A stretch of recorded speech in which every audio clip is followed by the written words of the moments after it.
Back at Watkins Glen, New York, where 36 Winston Cup cars and drivers will be moving out in just a few moments to start this 90-lap race on a 2.428-mile road course. A very historic and famous road course, and we are live on this Sunday afternoon. Of course, earlier today you saw the Formula One race from Hungary here on ESPN, and now an afternoon of Winston Cup NASCAR stock car racing. Back in 1957, Buck Baker was the winner of a NASCAR race in a Chevy here at Watkins Glen. In 1964, Billy Wade won in a Mercury. And the most recent NASCAR race was in 1965, and Marvin Pench was the winner of that race in a Ford. He is here today as the honorary starter of the event. So not a real historic background as far as NASCAR stock car racing is concerned. But of course, they have run many types of cars on this track, including Indy cars, Rick, that you have competed in. Yes, we did. It was, this is a great track for the Indy cars. It's been good to us. We had some good finishes here, and it's a fun track to run on. So, maybe someday we can get them back here. Let's hope so. There are 7 corners that we'll be concerned with today. They're running the shorter course. Now, there is a larger course that is used sometimes, but they cut off a portion of it to run the NASCAR cars, and there are 7 turns that we'll be concerned with. 5 of them are right-hand turns and only 2 left-handers. As you can see, the drivers are being strapped in their cars right now. The NASCAR officials are standing by, ready for the command to start the engines. Then we'll have a couple of warm-up laps before we get the green flag for this 90-lap event. Not one of the longer races on the Winston Cup circuit for this year, but it certainly is enough, I think, because of all the preparation that's gone on so far in practice and qualifying. Quite frankly, the crews just do not know what to expect as far as gearing is concerned and brakes, and those are 2 things that we certainly will be keeping an eye on during this race today. Well, let's go down to the pit area with Jack Arute, who's with Buddy Baker, not a driver in today's event. Well, normally, Bob, the driver of the Quisco Racing Special, when he hears the command that was just given, gentlemen, start your engines, would say a little prayer to himself, buckle the seatbelts and be ready to go. But Buddy Baker is not behind the wheel of the car. We'll hear more about that later. You're the crew chief today, Buddy. Your feelings? Well, Jackie, I just wish Al all the luck in the world in Crisco car. He's extremely nice fellow to work with, and we put a man in the car that we feel can win the race, and that's what it's all about. Yeah, but now, Buddy, you're a pretty intense individual. This guy really takes his racing to heart. How intense are you going to be as a crew chief? Do you think you'll be as bad as you are a driver as far as the intensity, or a little better? Well, let me say this. We've done everything we can to prepare our car and make it very comfortable for Al, and you know what kind of race driver he is. He's the best on a road course. If we've got the car for him to win the race, I feel like Crisco car will be right up front. Well, we'll get to see a lot of his activity because he's the in-car camera. Let's go back up to Bob and Rick. And the field begins to move away now. There goes Al Unser Sr., Jeff Bodine on the right, along with Dale Earnhardt, Richard Petty on the left. The entire field beginning to move out now. And they'll take, as I said, 2 pace laps before we get the green flag.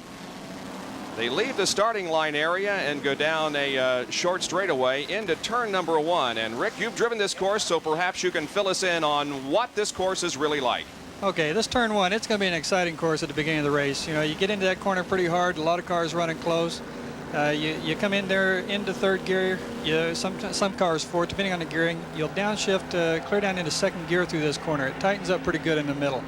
The car tends to get a little loose on the exit, as you go up over the, use the bumps a little bit on the outside sometimes, but as little as possible. Then you go down into turn 2, which is a fast right-hander. You approach that corner in probably 3rd gear, 4th depending on the gears. And it's a very quick right-hander where you hold the car in a little bit tight to set up for the left, and it tends to get the car a little bit loose.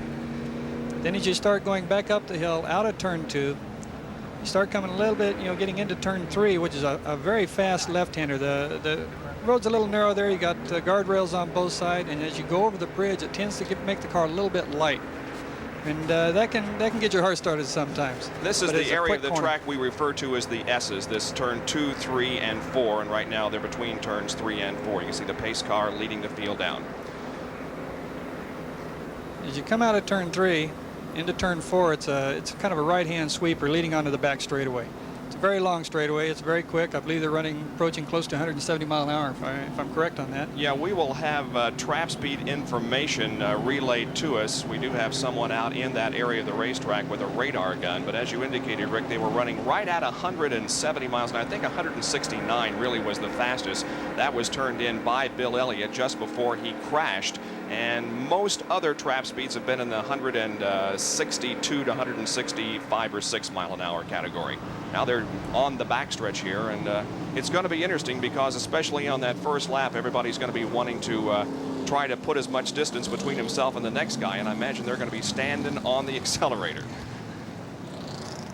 Okay, going into turn 5 there, it shows that's where Bill Elliott had his problem. You get under braking and going into the corner, and the car tends to get light as you crest the hill. Okay, this is going into turn 6 now. You can see the cars running through it. It's a pretty good left-hander. You downshift probably into 3rd gear. It's kind of the same thing. A lot of guys use the curb a little bit on the left side to get the left front light, kick the rear of the car around a little bit, and helps the turning of the car for the exit of the corner. Then they'll go into turn 7, which is a little bit tighter corner. You'll brake, downshift probably into 2nd gear to come off of that corner. And they come off of corner number 7 and go by our broadcast position here on the main straightaway. They complete 1 pace lap, and next time by they should be able to get the green flag. The Budweiser at the Glen Winston Cup race ready to go here on ESPN, and here is the starting lineup. On the pole in car number 25, the Folger Chevrolet from Dooley, North Carolina, Ashland, Ohio, Tim Richmond qualified at 117.563. On the outside of row number 1 will be Darrell Waltrip from Franklin, Tennessee, the number 11 Budweiser Chevrolet. In the second row will be Harry Gant in car number 33, the Skoll Chevrolet, car number 33. He's from Taylorsville, North Carolina. Outside of the second row will be Rusty Wallace from Fenton, Missouri, and the number 27 Alucard Pontiac. In row number 3, Neil Bonnet from Hueytown, Alabama in the number 12 Budweiser Chevrolet. Then Al Unser Sr. from Albuquerque, New Mexico in car number 88, the Crisco Oldsmobile. In the fourth row, Ricky Rudd in number 15 Motorcraft Ford. Ricky's from Chesapeake, Virginia. Also in row number 4 on the outside in the Leot by Garrett Chevrolet, car number 5, Jeff Bodine from Chemung, New York, Pleasant Garden, North Carolina. In the fifth row, Richard Petty, car number 43, the STP Pontiac, and Dale Earnhardt from Kannapolis, North Carolina, in the Wrangler Jean Chevrolet. In row number 6 will be Bobby Allison in the number 22 Miller American Buick. He's from Hueytown, Alabama. Outside of that row will be Terry Labonte in the Piedmont Oldsmobile, car number 44. In the 7th row will be Benny Parsons in the Copenhagen Oldsmobile, car number 55. Outside of row number 7, in the number 71 Helen Ray Chevrolet, will be Dave Marcus from Avery's Creek, North Carolina. The rest of the starting lineup in row number 8, Mike Waltrip in number 23 and Kyle Petty in number 7. The 9th row will consist of Pancho Carter in number 17 and Bobby Hillen Jr. in number 8. In the 10th row, car number 75, Morgan Shepherd, and number 4, Rick Wilson. Row number 11, car number 26, Joe Ruttman, and Bill Elliott in number 9. The 12th row, Phil Parsons in number 66 and Tommy Riggins in 69. The 13th row, Ken Schrader in car number 90 and George Fulmer in 29. Then in row number 14 will be Chet Phillip in car number 81 and Thomas Rotzel in number 51. The 15th row consists of IMSA star Rick Knoop in car number 6, his first Winston Cup race, and Jocko Magiacomo in car number 63. The 16th row has Buddy Arrington in number 67 and Jimmy Means in 52. The next to the last row, J.D. McDuffie in number 70 and Phil Good in number 76. And in the final row will be Eddie Burschwald in car number 64 and James Hilton in 48. Willie T. Ribbs was unable to start, although he did qualify. They blew 4 engines this weekend, and Willie T. Ribbs decided to withdraw from the starting lineup. We're inside Al Unser Sr.'s race car, the number 88 Crisco Oldsmobile that starts outside of row number 3 in 6th position. The pace car pulls off. Here comes the field down. They get the green flag, and the Budweiser at the Glen Winston Cup race is underway. We're glad you're with us on this Sunday afternoon. Stay with us for an afternoon of exciting racing. It looks like that Darrell Waltrip has grabbed the lead from pole sitter Tim Richmond. Let's see if everybody gets through that first corner okay. It appears as if they did. Everybody running okay, but they're abreast as they head up into turn number 2. Field stringing through there, and it's a good battle for the lead as Tim has gotten back that top spot as The number 27 car of Rusty Wallace and Darrell Waltrip battle side by side. They go down the long back stretch, and we should see some passing as they come down here. That's Rusty Wallace going to the outside of Tim Richmond and going into second position while Darrell Waltrip grabs the lead. Tim Richmond is back in third place already. So we've had 3 lead, or at least 2 lead changes here in the first lap of competition. Darrell Waltrip followed by Rusty Wallace, who has performed well here this weekend on the road course. He did extensive testing in this car and put it on the outside of row number 2, but he is running in second position at the moment. Right behind him is our pole sitter, Tim Richmond. Tim getting this the right side of the car off the track just a little bit and picking up some dust, and that puts a little bit of racetrack between himself and Wallace. Here they come, the completion of lap number 1. It is Darrell Waltrip followed by Rusty Wallace. Then Ricky Rudd has moved into third position, followed by Harry Gant, and Tim Richmond is definitely falling back. And Rick, he got off the course a little bit. That may have. Yeah, I believe he just got a wheel off over there, and it takes you a while to gather it back up. But he's back on course and running. But Rudd made a good inside move on the start. He's up. That's what put him up into the third position now. Ricky Rudd started the race from 7th spot and is all the way up into third right now. There appears to be a little bit of smoke or something coming from the rear end of Rusty Wallace's car.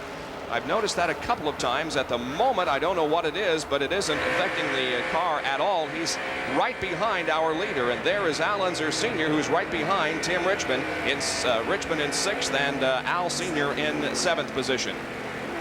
Rusty's car looked like it might have been a little bit of the fuel overflow in that left-hand corner that was flowing out of the right rear corner, which was probably causing that. Al Unser Sr. negotiating this racetrack here at Watkins Glen behind Tim Richmond.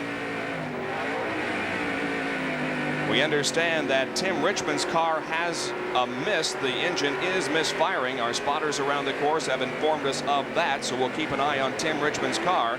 He has fallen back here at the beginning of the race. 2 laps completed. It's still Rusty Wallace trailing the leader, Darrell Waltrip.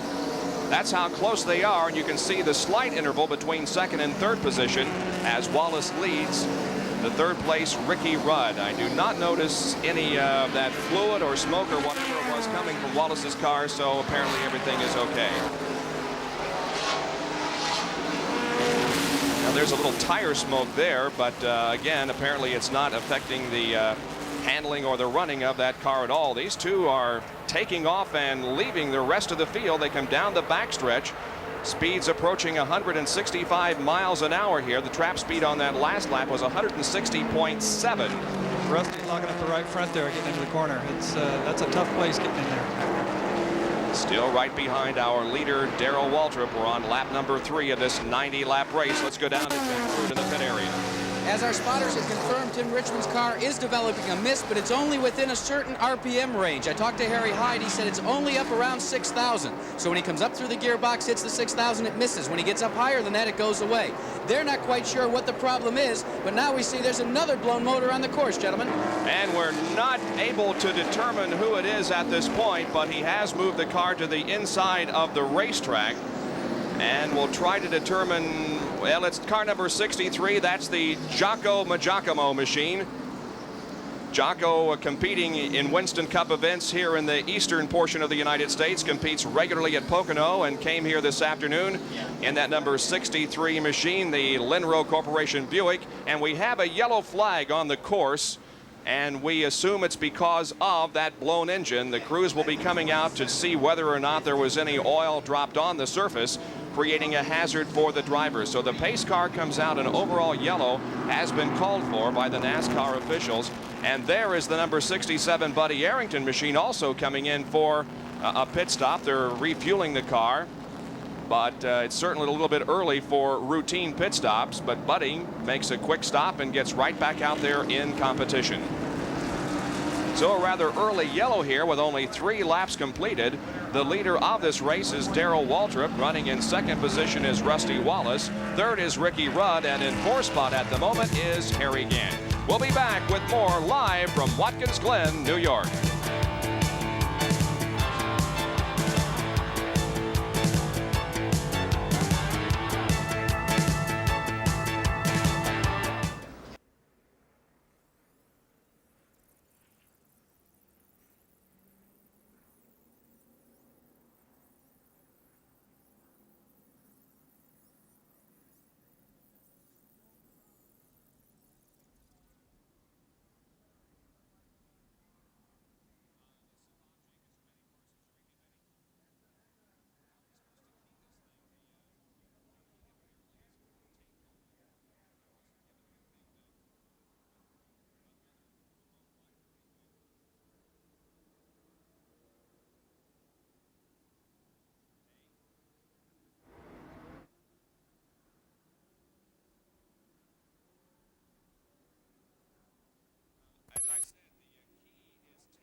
PN's coming on, Bobby.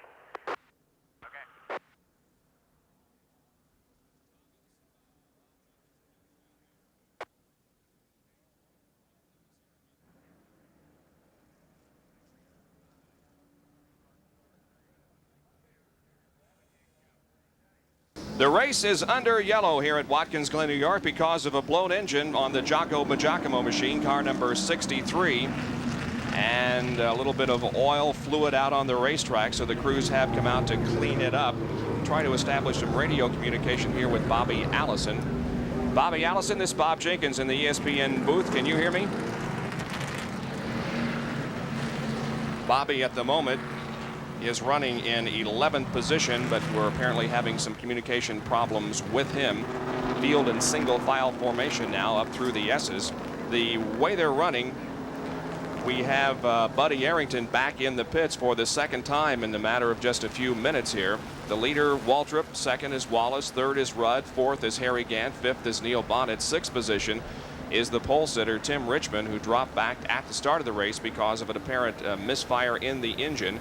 Al Unser running in 7th. In 8th position is Jeff Bodine. 9th is Richard Petty, and 10th is Dale Earnhardt. 11th is Bobby Allison. 12th is Benny Parsons. 13th, Terry Labonte.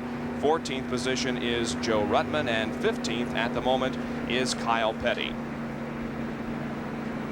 The number 26 car of Joe Ruttman has probably made the biggest move of the race so far. He started 21st. He was the fastest second-day qualifier on Saturday and has moved to 14th position. Joe Ruttman moving up well through the field.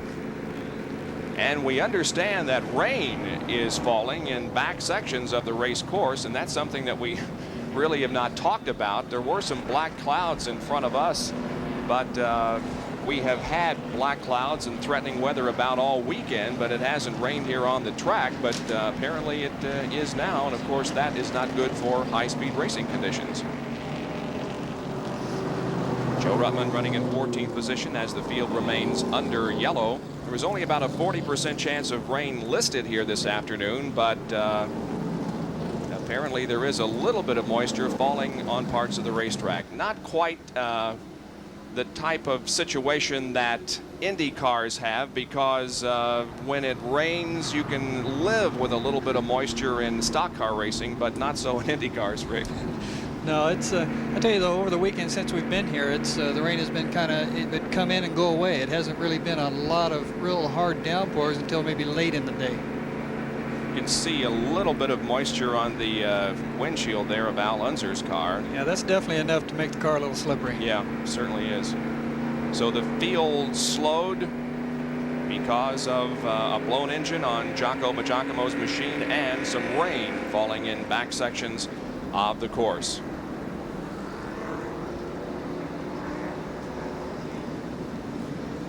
Pace car comes down the main straightaway here, leading the leader of the race, Darrell Waltrip. We'll talk to Al Unser Sr. about mental preparation changing from Indy cars to stock cars.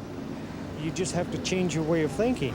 It doesn't, you still drive an Indy car by the seat of your pants. I don't care what anybody says, you know, they say the downforce takes over, but it doesn't. If it did, why do so many guys wreck with them, you know? So it doesn't always work that way, but the stock cars are more of a seat of your pants feel because they don't have the grip. Comments from Al Unser, who was one of 12 drivers in the IROC race yesterday. There is Buddy Baker, the crew chief now on this machine. Al Sr. led for a great portion of that IROC race yesterday, and we'll talk with Rick Mears about his performance in that race in just a moment. But first of all, let's go down to Jack Arute. Bob, you talk about the weather and the rain coming down. Well, the Winston Cup crews may have a little benefit that they normally don't get to enjoy. Here in Watkins Glen, there's a covered pit area that generally takes up maybe 80% of their pits. So they're going to be able to bring the cars in, service, and if they have to get in out of the weather, they're going to be able to do it underneath these. Let's update you, too, as well, on a problem that may be developing on the 27th car, that of Rusty Wallace. Wallace, they feel they have filled the car too full with oil. They're beginning to devise a little Rube Goldberg-type outfit to be able to satisfy getting getting that oil back out of the engine before it goes to the racetrack. We'll keep you apprised of that. Well, we have noticed some type of fluid coming from that car. It did look like it was coming from the fuel vent area, but it could very well be some oil leaking from that race car. So Rusty Wallace, despite the fact that he got off to a great start and is now in second position, may have a problem with that Al Ugard Pontiac. We're still under yellow at Watkins Glen, and we'll be right back.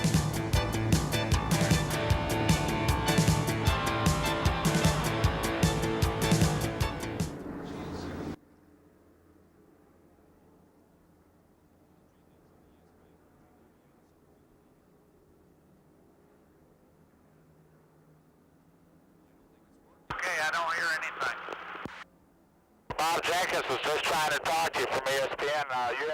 Can you switch your switch over to 0 to talk to him and then put it back to the private line? Okay, try it now.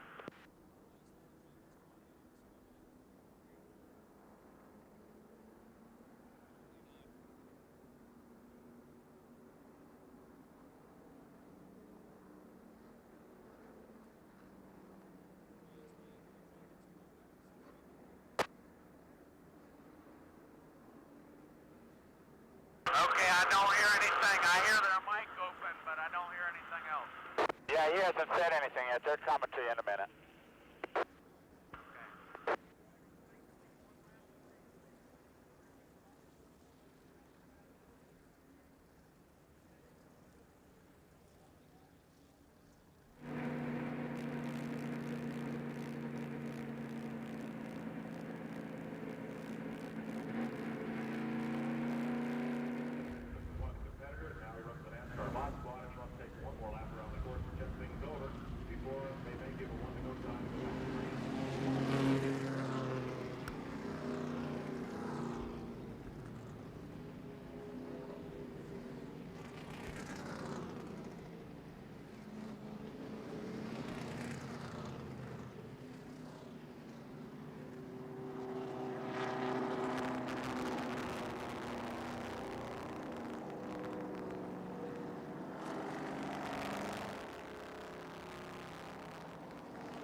With Rick Mears and Jack Arute, this is Bob Jenkins back at the Watkins Glen International Racecourse, where the Budweiser at the Glen Winston Cup race is underway.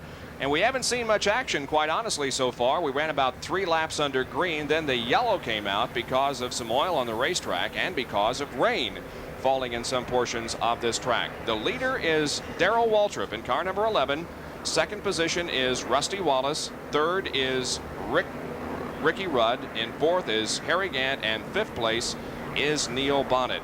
We haven't talked very much about what to expect as far as pit stops are concerned. Rick, I guess most of the crews are expecting 2 pit stops during this relatively short race. Yeah, I believe it's 2 to 3, depending on what kind of mileage they've got. But also another thing, as far as pit stops go, we've been talking about the brakes being a problem as far as this track is concerned. And, 3,700-pound car trying to stop it in these corners, that really is hard on brakes. And I've even heard a couple comments from a couple of them talking about actually changing brake pads during the race. Bobby Allison's crew did indicate that they were at least prepared to make changes in the brakes and to replace them during the course of the event. So that certainly is a possibility at this time.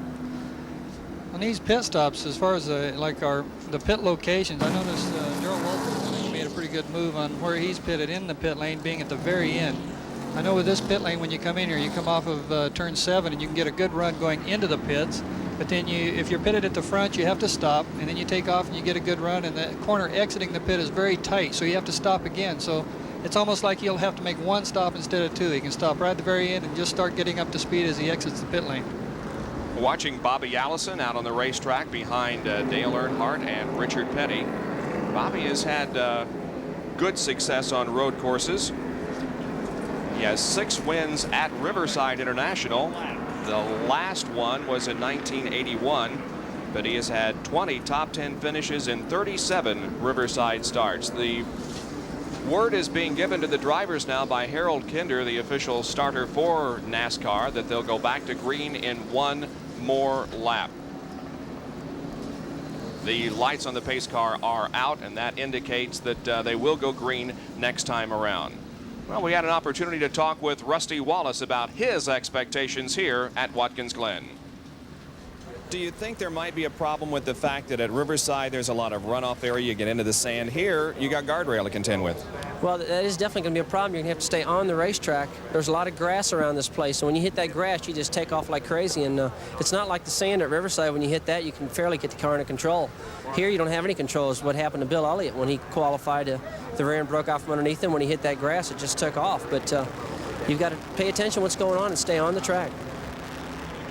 That Bill Elliott crash, which occurred on Friday, he was actually warming up just to take the green flag for his qualification attempt. Was at least a very serious looking race. The car got on top of and part of the car over the guardrail, but they did get the car back into the garage area and make repairs. He qualified on Saturday, second day qualifier, and was the second fastest during that qualifying session. But Bill Elliott looking to move up through the field now here on race day. There is the Elliott crew. I tell you, they did a super job of getting that car ready the way they did. And Jack is down there ready to talk with the crew members. Jack? Well, I'm here with Dan Elliott, one of the Elliott brothers. And Dan, you guys had to do a lot of heavy-duty reworking after you got here to Watkins Glen and the problem with Bill's car.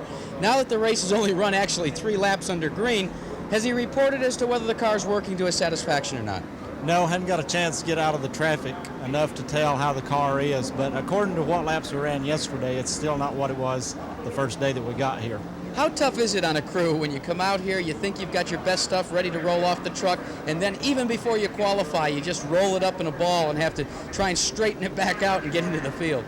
Well, we just had to do the best we can with what we had because we really didn't have, we had a spare car in the truck, but it wasn't the kind of car we needed to run here. So we did the best we could with what we had left, and we're going to give it our best shot today, and I hope it's good enough. When you talk about that spare car, if you go take a look at it, it looks like it's mobilized because there's an awful lot of parts and pieces missing off that car that he says wouldn't work here. Bill Elliott has moved up 3 positions here in the opening laps. He was 22nd at the start and now 19th. The field is beginning to come off of corner number 7, headed for the resumption of the race. Green flag is displayed, and we are back to racing at Watkins Glen. Number 12, Neil Bonnet, moving to the inside, trying to pick up that 4th position from Harry Gant, and Gant gets a very bad start. Harry drops back 2 positions. The number 33 Skull Bandit of Harry Gant drops 2 positions as both Neil Bonnet and Tim Richmond were able to pass him when the green flag came out before they got into turn number 1. The field moving up now through the S's. Turns 2, 3, and 4, headed for the long backstretch. Darrell Waltrip leading the single file formation down the backstretch. Speeds up around 165 miles an hour. Now hard on the brakes and downshifting going into corner number 5. It's Darrell Waltrip still leading, but only by about 1 or 1.5 car lengths over Rusty Wallace. Ricky Rudd holding in there in 3rd position.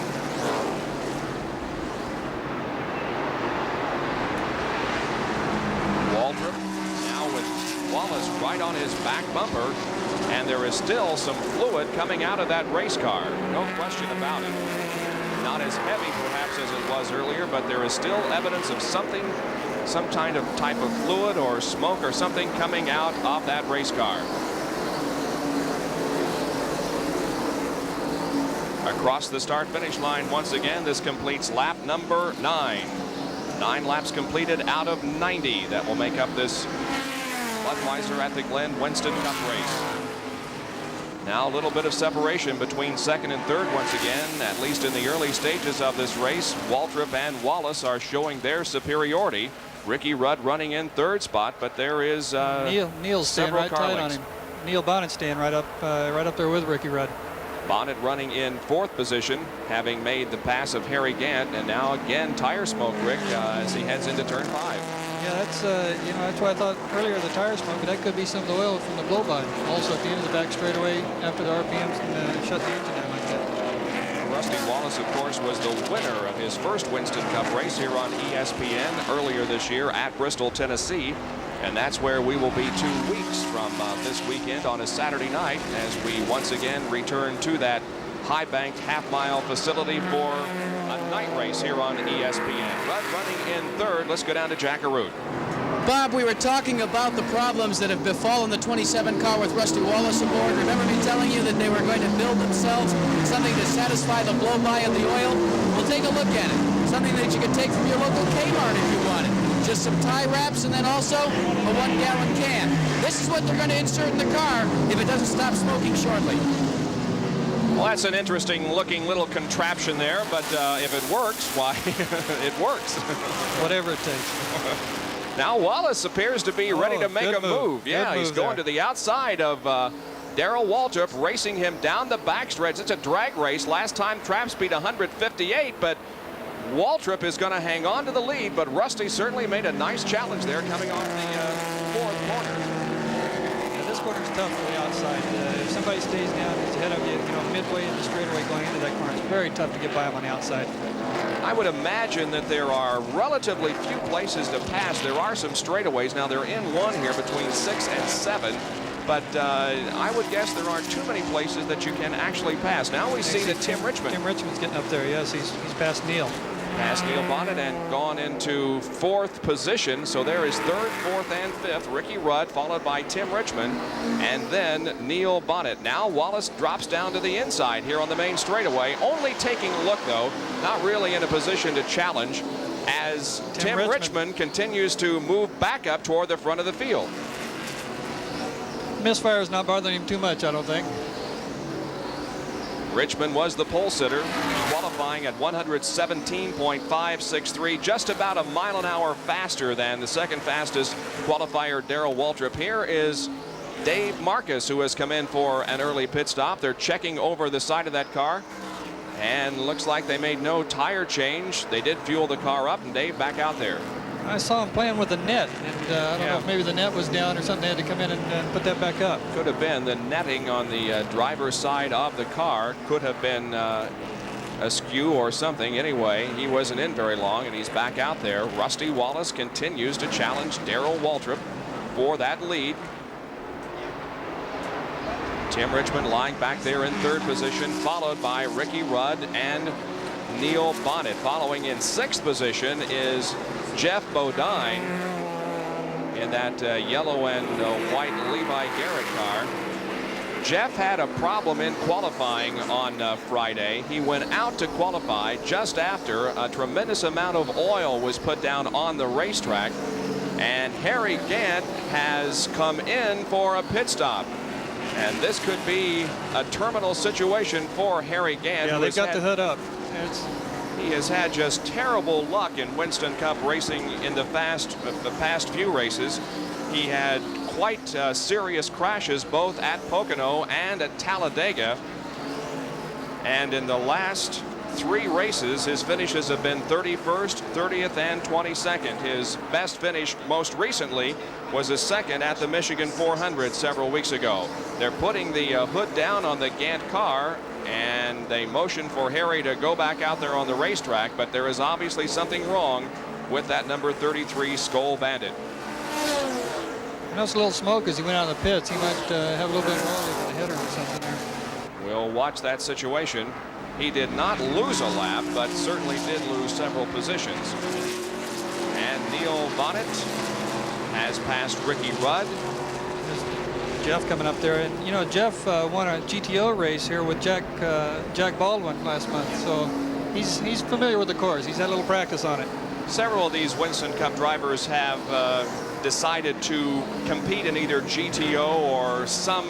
Jeff Bodine makes a move on Ricky Rudd to the inside, choosing to get some experience on road courses by running the GTO series. Benny Parsons has been competing in that series. All of this in preparation for what was supposed to have been an LR series from NASCAR, a left and right road course series, but that's kind of on hold at the moment, and nobody really is certain as to whether or not there will be an LNR series in the near future. 13 laps have been completed. They continue to run in the same order, and Rusty Wallace once again smoking the tires and standing on the brakes going into corner number 5, following the leader, Darrell Waltrip. We are live on this Sunday afternoon from Watkins Glen, New York for the Budweiser at the Glen Winston Cup race. We'll be right back.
Back here at Watkins Glen, where Travis Carter, the crew chief on Harry Gant's car, has just completed another clocking. You had to bring Harry in early, Travis. What was the problem? For some reason, we were starting to blow some oil. It looked like it was blowing out of the breathers. I think we might have overfilled the tank a little bit or something. It had too much oil in it. Creates a lot of pressure in the crankcase with that downshift, and it revs the motor pretty high. So if the oil level falls, I think it will, the problem will stop. Well, there's another indication, another car we've already told you about. Rusty Wallace's problems with overfilling the crankcase, and now let's see Harry Gant has had this operation. Well, Harry Gant is certainly back in the field considerably. You can see there that he's trying to move back up through the traffic, but he has a lot of racetrack in front of him as far as catching the leaders. So Harry Gant is not looking real good at the moment, but the car at the same time not showing any evidence of smoke at the moment. Well, a little bit perhaps evident from the car as he goes down the back stretch. Well, I'm talking about being back in the field. Elliott's working his way up. He's up to 14th. He just passed another car going into turn 1 here. So Bill Elliott from 22nd position up to 14th now. And Joe Ruttman, who started in 21st position, as a spin has occurred in turn number 3. That's Rick Wilson in car number 4, looping it, but getting going anyway. Rick Wilson in that Kodak-sponsored car, trying to make a good impression on his sponsors, who are headquartered in Rochester, New York, not too far from here. Rick was running in 22nd position when that little incident occurred, and now he's trying to get back up to speed. Rick performed very well in some of the oval track races earlier this year. A great performance at Talladega. He wound up in 11th spot, but was running with the leaders just about all race long. There are the leaders once again. It is Darrell Waltrip continuing to lead as he has caught up with Chet Phillip and about to put a lap on him. Chet moving over and allowing the faster cars to move to the inside and putting a lap on him. Rusty Wallace is staying right behind in that second position, and now Tim Richmond is charging back up toward the front. So that Here's Rusty going to make a move here. And let's see if he does. He may have the lead. Nice move by Rusty Wallace, and Rusty goes into the lead. Okay, he's running that car pretty hard. You can see him sliding there. Okay, good. Now the tires, I've heard him say when they're new, they're good for about 10 laps and then start tapering off a little bit. So it's hard to say how hard he's using those tires. It looks like he's using them pretty well. Well, Rusty came here with a lot of hope this weekend. They did test that car here. He got in quite a few laps and perhaps had a little bit of an advantage on some of the other drivers who didn't, and his testing is showing itself here as Rick Wilson has come into the pits. Jack Arute is down there. It looks like it could be a serious problem on Rick Wilson's machine. They're working beneath the hood, checking the carburation and the timing on the car right now. Taking a look, young Tony Glover is feeding fuel into it to see if the jets are working properly. The carburation critical here going through the shifts. This could have been one accident put him off the course, but the carburetor has been sticking. It sounds like that to me.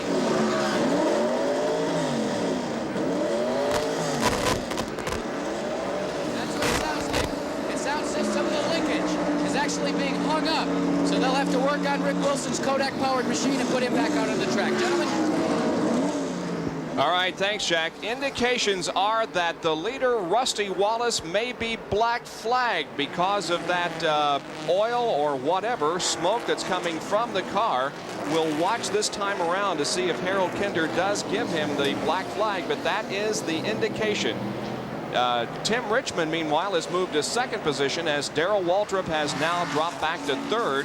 Jeff Bodine has moved up to fourth, and Neil Bonnet running in fifth position. So those problems that beset Tim Richmond early apparently aren't as much of a factor right now. It looks like Darrell's kind of decided the pace was setting a little too strong for the race conditions. So he's going to look like he's going to back off a little bit, maybe save the tires, save the brakes, and work on it a little bit later on.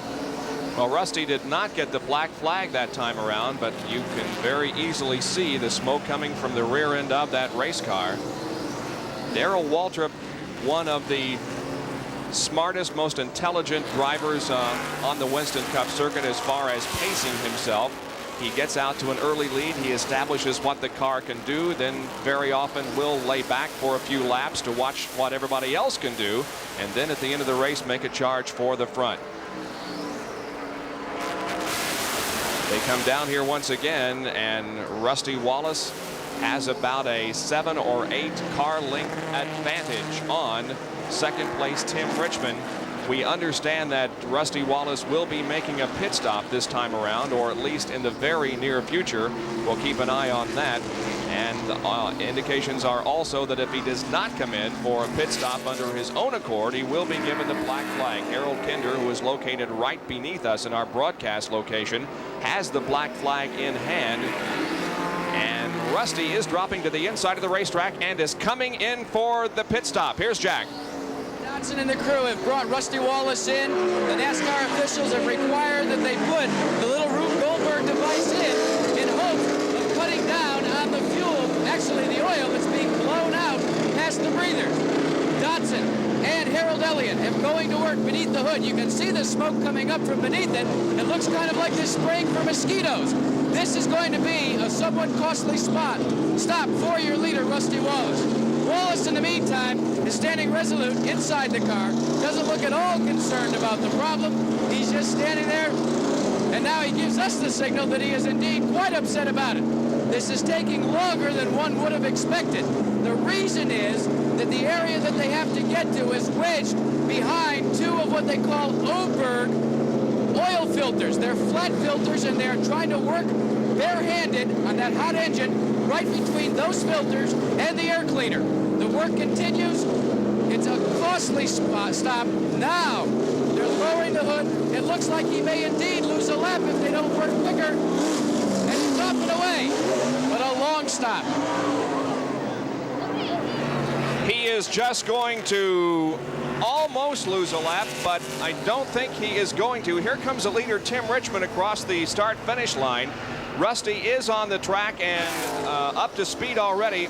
He did not lose a lap, but he is almost a lap down. Tough break for Rusty Wallace, who was showing some very determined speed and ability there in the early stages of the race.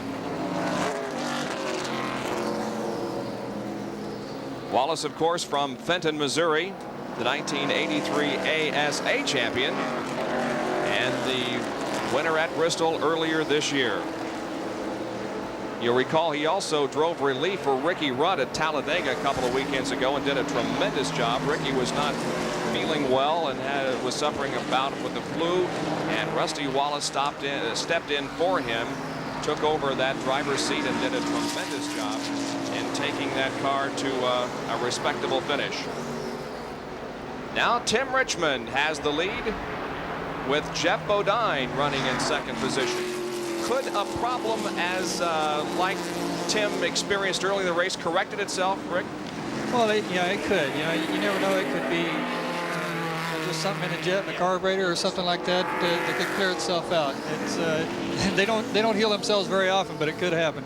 Well, he certainly is running like the car is in good shape at the moment. Now with just a few car length advantage on Jeff Bodine, who's running second. Waltrip has dropped back to third. Neil Bonnet is fourth. And Ricky Rudd dropping back to fifth position. Sixth is Al Unser. Seventh is Richard Petty. Eighth is Dale Earnhardt. Ninth, Benny Parsons. And 10th is the number 22 car of Bobby Allison. Harry Gant has pulled off the racetrack.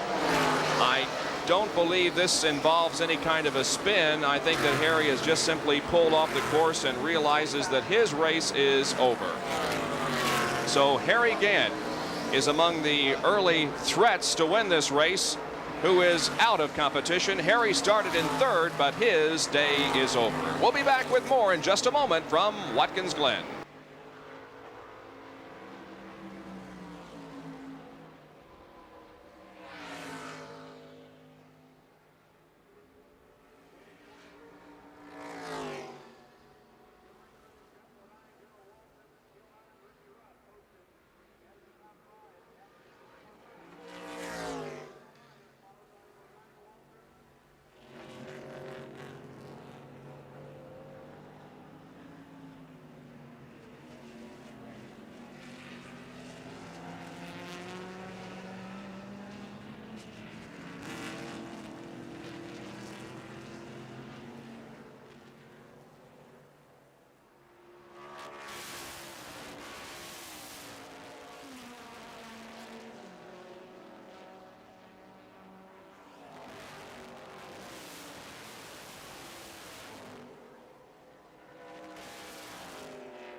Winston Cup Auto Racing live on ESPN this Sunday afternoon. We're at Watkins Glen, New York for the first Winston Cup race, NASCAR race at this facility since 1965.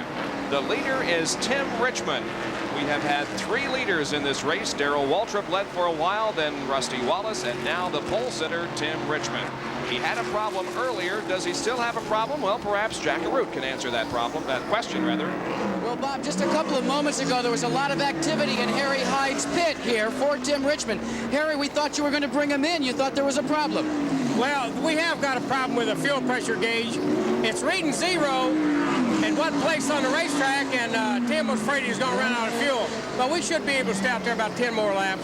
Now, add to that the problem you've got with the misfire at 6,000 RPM. Do you find it a little incredible that you're leading this thing? Well, we had him to switch ignitions. We got a backup system, and he switched it over, and that cured that problem. So they get rid of one problem and another one starts. Just those kind of days for Harry Hyde and crew. Well, there is an explanation on whether or not the car is still missing. They switch over to the backup ignition system and everything is okay. Well, now, you know, on that the fuel pressure gauge, I've heard a lot of the guys are having trouble with fuel pickup problems. You know, getting the right, you know, everything right in the fuel cell for fuel pickup. And as the fuel's getting low, you know, they've got 23 laps down here. They're coming in fairly soon. So it could be just that it's running by the fuel pickup, picking up a little air and making the misfire.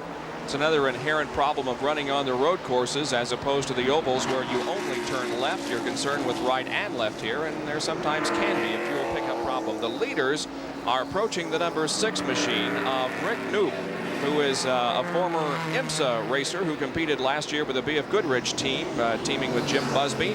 However, this year, Rick lost that ride and now is trying his hand at Winston Cup racing. We have a battle for the lead, and Jeff Bodine grabs it going into turn number 1. So our 4th leader of the afternoon, and the crowd loves it because Jeff Bodine, this is his, well, perhaps we shouldn't say home track, but at least he's a home state favorite, as Jeff Bodine was originally from Chemung, New York. Now he has the lead and making a nice pass on Tim Richmond. Of course, Jeff Bodine living now in Pleasant Garden, North Carolina, but he grew up on the dirt tracks and the short tracks of upstate New York in the Chemung area. Here's a replay. The car's now coming off of the 7th corner, headed down the straightaway. He goes to the inside of Rick Knoop and stands on the accelerator. You know, Richmond might have had a little bit of that misfire from that fuel pickup problem coming off the corner, which made him hesitate a little, and that really gave Jeff a good run on him.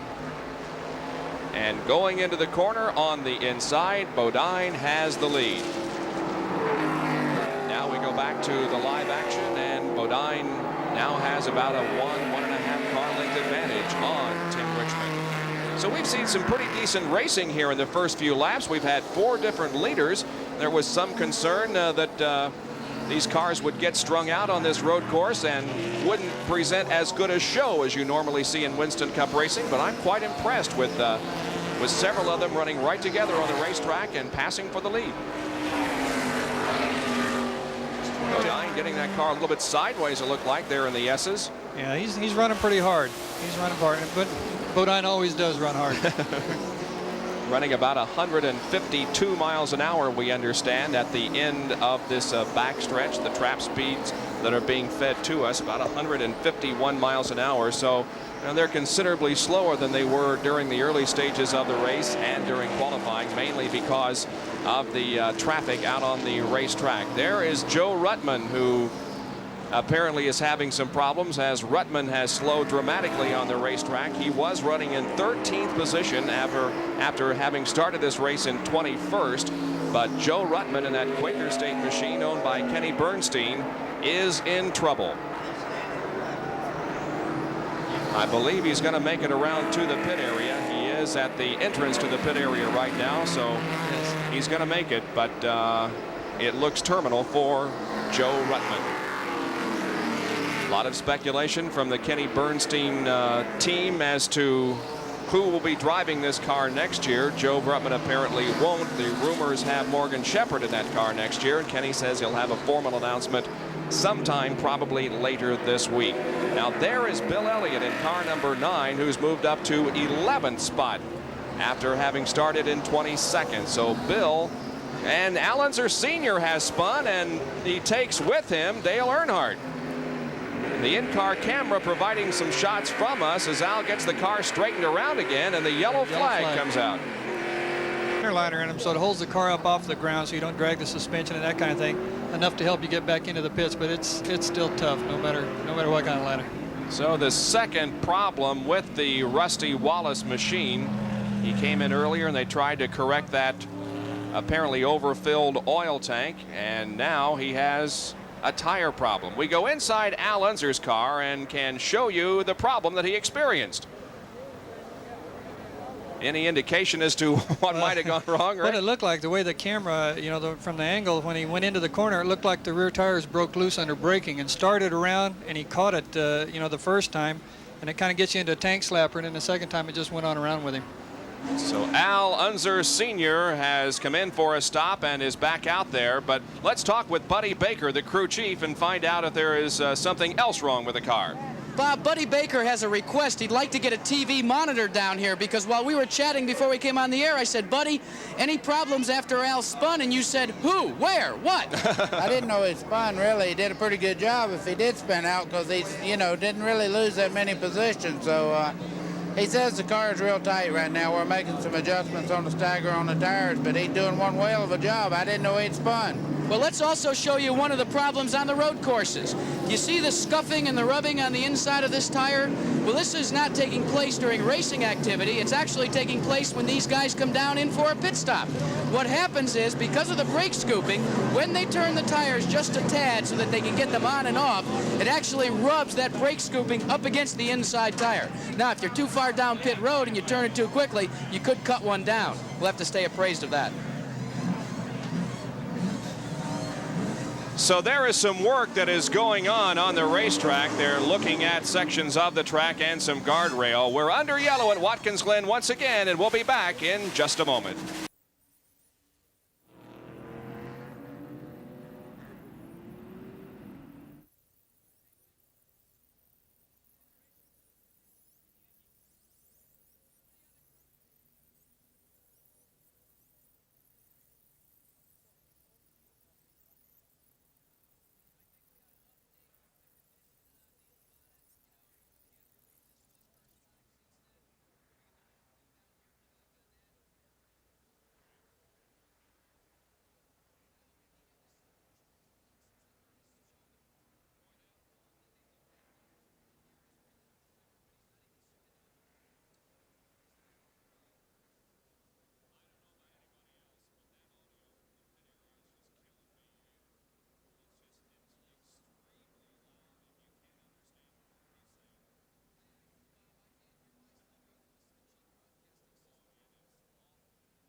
We are back at Watkins Glen, New York for the Budweiser at the Glen Winston Cup race.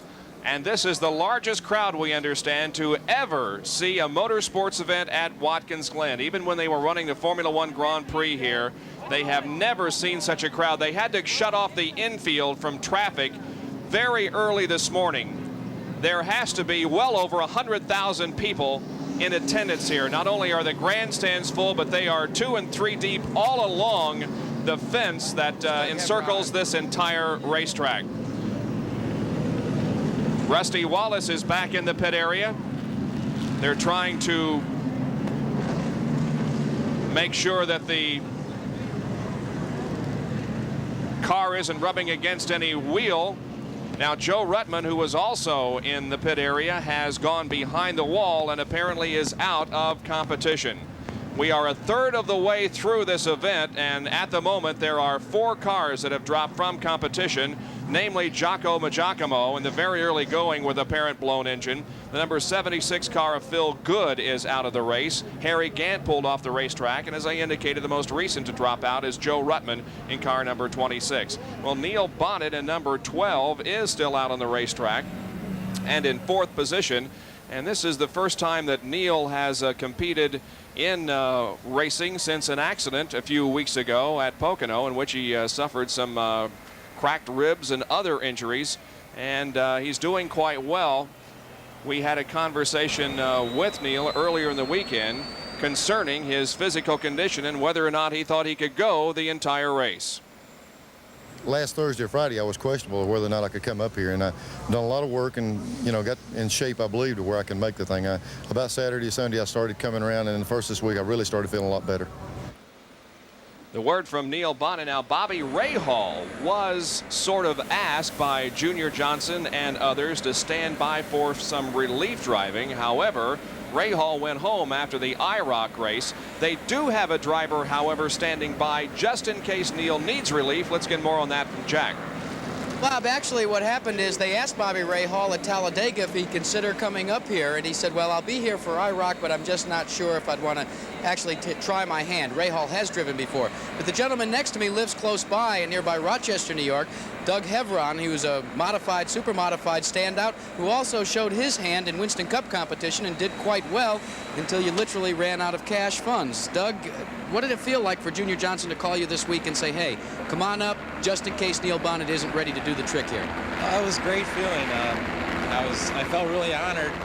Once before, back in 82 or 84, excuse me, they asked me to get ready for when Darrell got sick at Charlotte. So it's the second time it's happened, and sooner or later, hopefully something's going to break for me here, and maybe I can get a ride.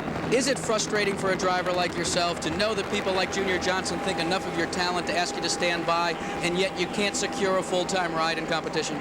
Yeah, it's very frustrating. You know, I've gone out and I've done the best I could do with the equipment that I've been driving, and the brakes haven't been going my way, but when somebody like that asks you to drive or be ready to drive their race car, it gives you a real big boost, and just hopefully it'll keep going. Well, obviously the report from trackside is that Neil Bonnet doesn't need any relief today. That's the reason for the civvies here on Doug Hevron.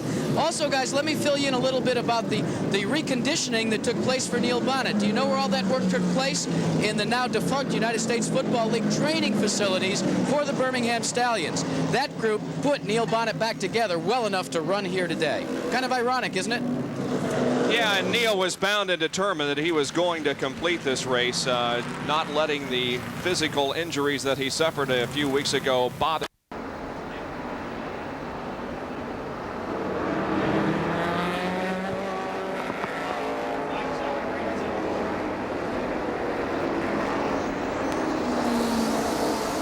Yeah. Okay.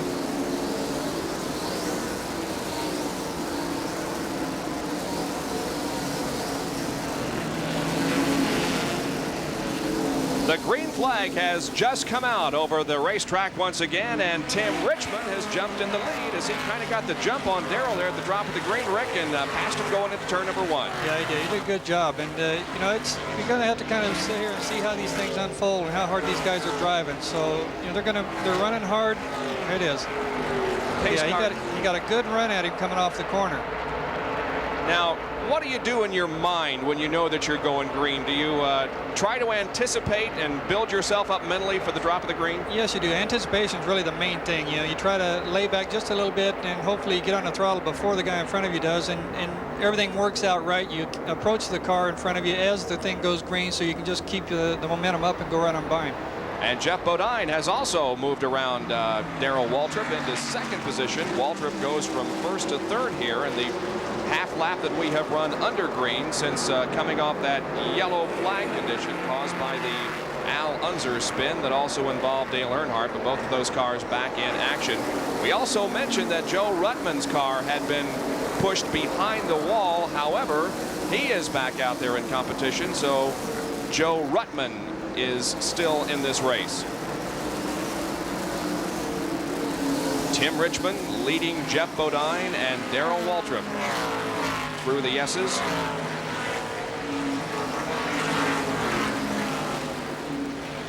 Running in 5th position is Ricky Rudd. 6th is Richard Petty. In 7th position is Earnhardt. 8th is Benny Parsons. 9th is Bobby Allison. And 10th is Al Unser. Jack Arute in the pit area. Rick and you both aware of something that I've picked up down here on pit road, and I think it's quite interesting. We talked about the race pace early on when Darrell Waltrip and company were just blistering this track the first 4 or 5 laps. Well, the race pace has dropped by about 2 seconds now. And what's interesting is I think there's 2 methods of attack right now. One held by Tim Richmond and Jeff Bodine, and that's to run a little harder, trying to stay out front. The other one is by Darrell Waltrip. It looks almost to me like he's waiting for the race to come back to him. I checked with Junior Johnson and Jeff Hammond, and they confirmed that that is the technique that they're going to use. They've decided in their own mind a race pace they want to set. They're not going to deviate from it, regardless of whether they're running first, second, or third, like Waltrip is right now. And I guess, Rick, that's just basically something that you have to decide before the race, whether you're going to go for it or whether you're going to kind of lay back. It would seem, though, that in this relatively short race of only 90 laps, that you would be very much concerned in at least staying toward the front as much as you can. Well, you do want to stay close, but, you know, as you've seen already, there are going to be some yellows, so the guys can kind of use that a little bit. Lay back, save the car, save the brakes, save the tires, save the fuel, and, you know, as they get the yellows, bunch back up and just try to conserve a little bit. Now, these guys are running hard up front, and, you know, everybody pitted on the 27th, 28th lap, and, you know, the next stop is about 60 laps, so we don't know what fuel's going to be like yet for the end of this race. That's a good point about the yellows. On road courses in IndyCar racing, they wave the yellow flag only in that portion of the racetrack in which there is a problem, but in this Winston Cup race, when there is a problem anywhere, at least we have seen it twice already, they're displaying an overall yellow as Jeff Bodine. Good pass here, yeah, good pass. Well, not quite. Didn't quite make it. They come off of corner number 7 and head down the straightaway, and Jeff Bodine, let's see now if he makes a move on Tim Richmond going into turn number 1. He shoots to the inside of the racetrack, tries to go inside, and does. I tell you, that surprised me, being able to make that move there after being kind of pinched a little bit down in the middle of turn 1, because that usually kills your momentum a little, and he still had enough to get by him. So Jeff Bodine becomes our 6th different leader of the afternoon. 4 drivers have led, but we've had 6 lead changes. And a replay of it, Bodine almost making the move in turn number 7. Here on the straightaway, he goes inside. Just slides under him underneath braking. You know, just gets in a little bit deeper, a little bit harder. He's using the brakes up a little bit more here, but it was well worth it. It worked. That's a good point. You perhaps take a chance in making that kind of a move to grab the lead momentarily, but at the same time, you may be using the brakes just a little too much. The way he's pulling out here, though, he may be, you know, working strong enough and well enough that if he can stay out front, he can kind of back off a little bit, and he's, you know, be a little easy on the brakes and the tires and still hold the lead. Darrell Waltrip now back in 3rd position, and his teammate Neil Bonnet running in 4th position. So the Hendrick team making a good showing. The Junior Johnson team making a good showing here. Rick Hendrick will be the man that Darrell Waltrip runs for next year. Plans, of course, have already been announced for Darrell Waltrip to join the Rick Hendrick team. And so he is ending his association with Junior Johnson after this season. And Waltrip now approaching the 2nd place car of Tim Richmond. And we may be seeing past there, Terry Labonte has pulled into the pit area, and he drops out of competition, and the problems that have beset Terry Labonte in the last few races continues. He's had a tough time. He did finish 6th at Pocono a couple of races ago, but in Talladega, the most recent Winston Cup event, he was 38th. He also had a 19th place finish in the Firecracker 400 at Daytona. It has not been what you would call a good season for Terry Labonte. The bearings apparently are junk in that engine, and that's the reason why Terry Labonte has called it a day. And he apparently will be Junior Johnson's replacement for Darrell Waltrip next year. Terry was running in 11th position when he pulled off course.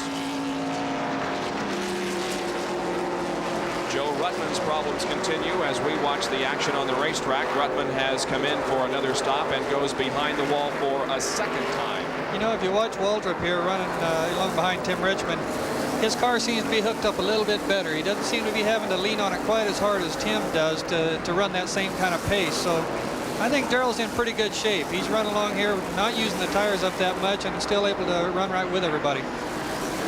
There is Bodine, Richmond running in second, then Waltrip, and Neil Bonnet, and Ricky Rudd in fifth, Richard Petty in sixth, and Dale Earnhardt in seventh position. As you said, he apparently has that car hooked up because he's stretching out the advantage just a little bit as they head down the backstretch at about 155 miles an hour. Jeff Bodine, as we indicated, was extremely unhappy after his qualifying run on Friday. We talked to him and he was just very unhappy. We now focus our attention on Richard Petty as we indicated Jeff Bodine went out on the racetrack to qualify after a lot of oil had been dumped, and he thought that was quite unfair because after he qualified, the crews did go out onto the racetrack and dry up the oil. But nevertheless, Jeff did have a respectable qualifying speed of 114.6 miles an hour, started in 8th, and is showing the performance of that car here this afternoon by leading. There's Richard Petty in car number 43. He's running in 6th spot at the moment, staying up there with the leaders. They come single file down the main straightaway. He's right behind Ricky Rudd, and look at Benny Parsons make a move on Dale Earnhardt going into corner number 1.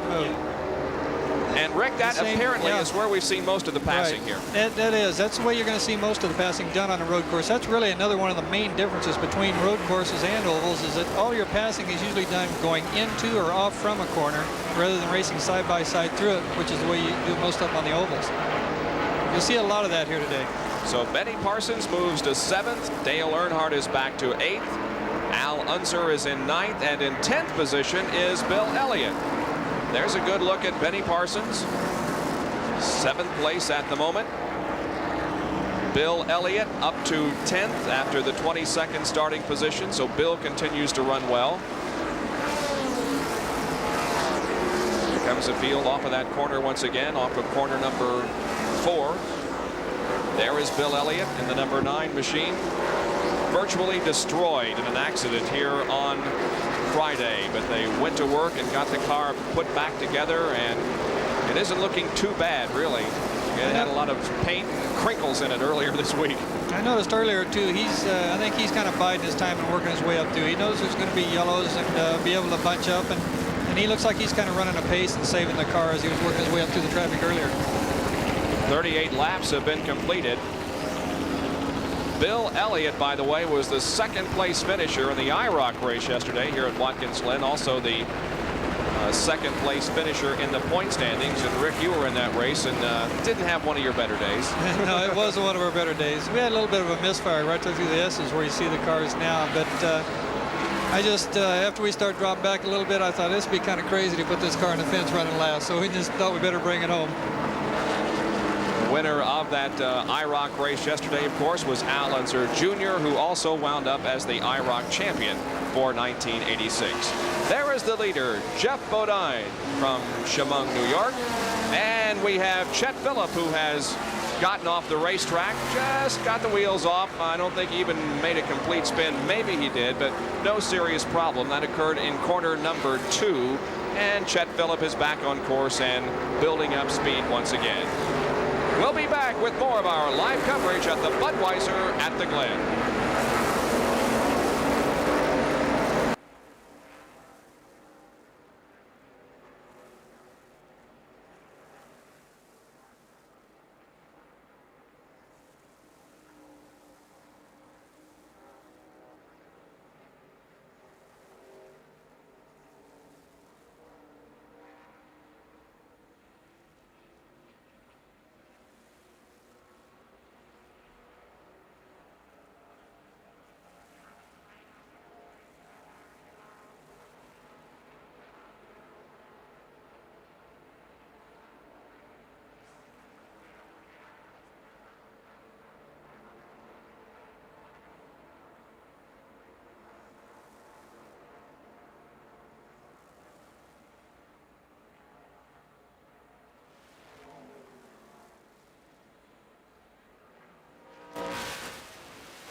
Jack Arute back with Bob Jenkins and Rick Mears here at Watkins Glen for the Budweiser at the Glen. And this gentleman standing next to me is retired from the competition, former Winston Cup champion Terry Labonte. Terry, some burned bearings put you out. I guess that's what it was. That's what we think it was anyway. What about the competition out here today? Is it as good as you expected it to be? It looks like one whale of a race. Well, it is. It's awful hard to pass. That's the biggest thing that I wasn't expecting. I thought it was going to be a little bit easier to pass people than it was. Well, it was tough to pass for Terry Labonte, but there's been an awful lot of passes up front, haven't there, guys?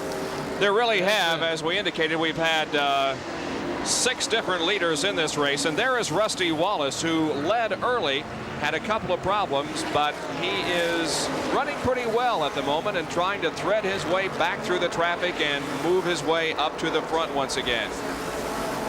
Rusty Wallace and that number 27 Al Ugard Pontiac running right behind Morgan Shepherd at the present time on the racetrack. Yeah, the way Rusty was running earlier, I don't think he'll have much problem working his way back up there.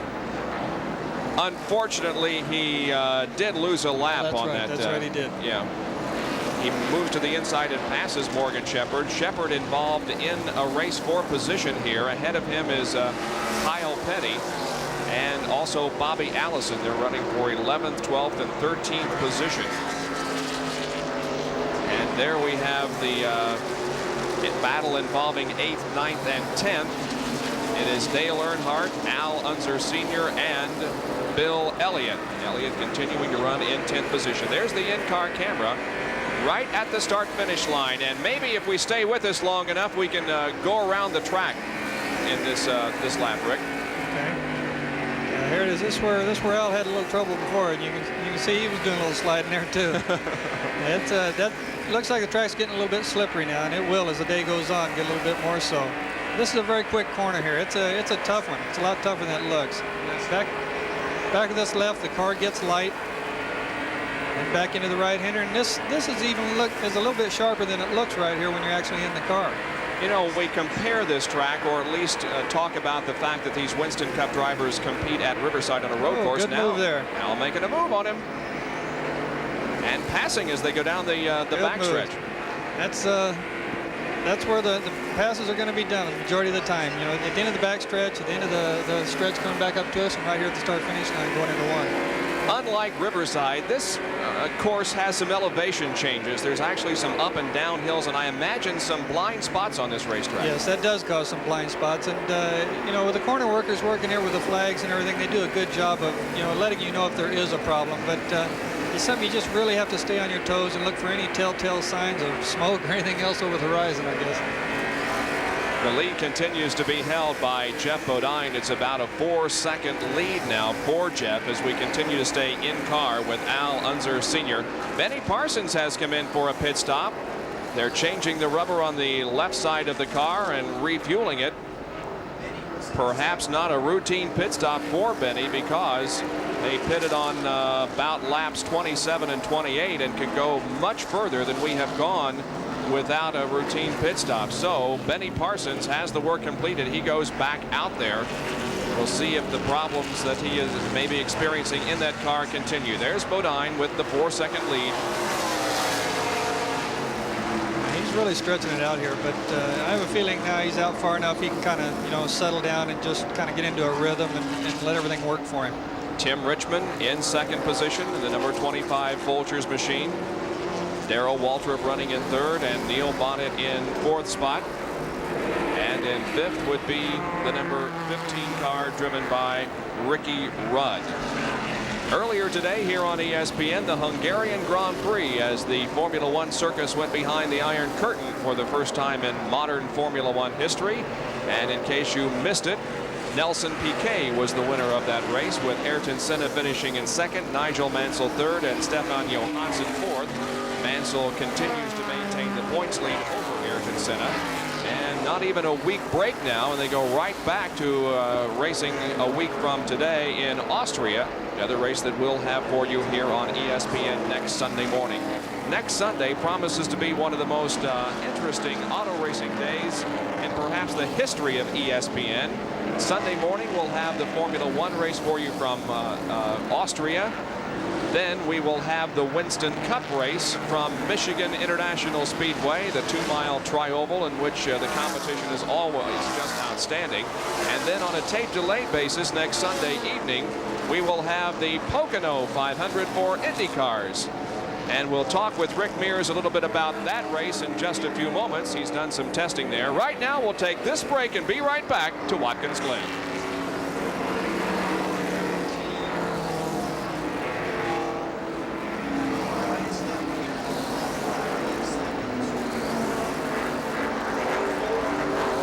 Got to spin. Spin and one, spin and one, spin and one.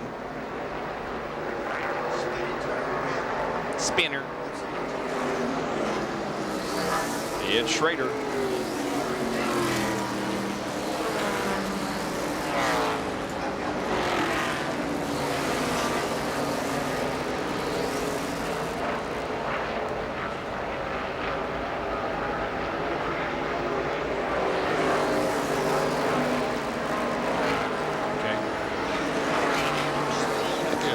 I don't think that's right. Is it? Is it? Okay.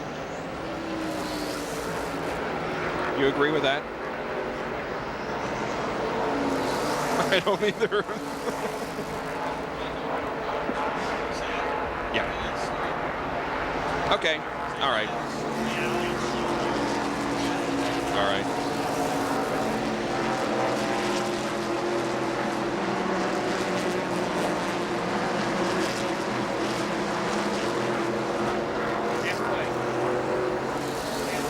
Boris Becker and Ivan Lindell, right? Halfway. Okay.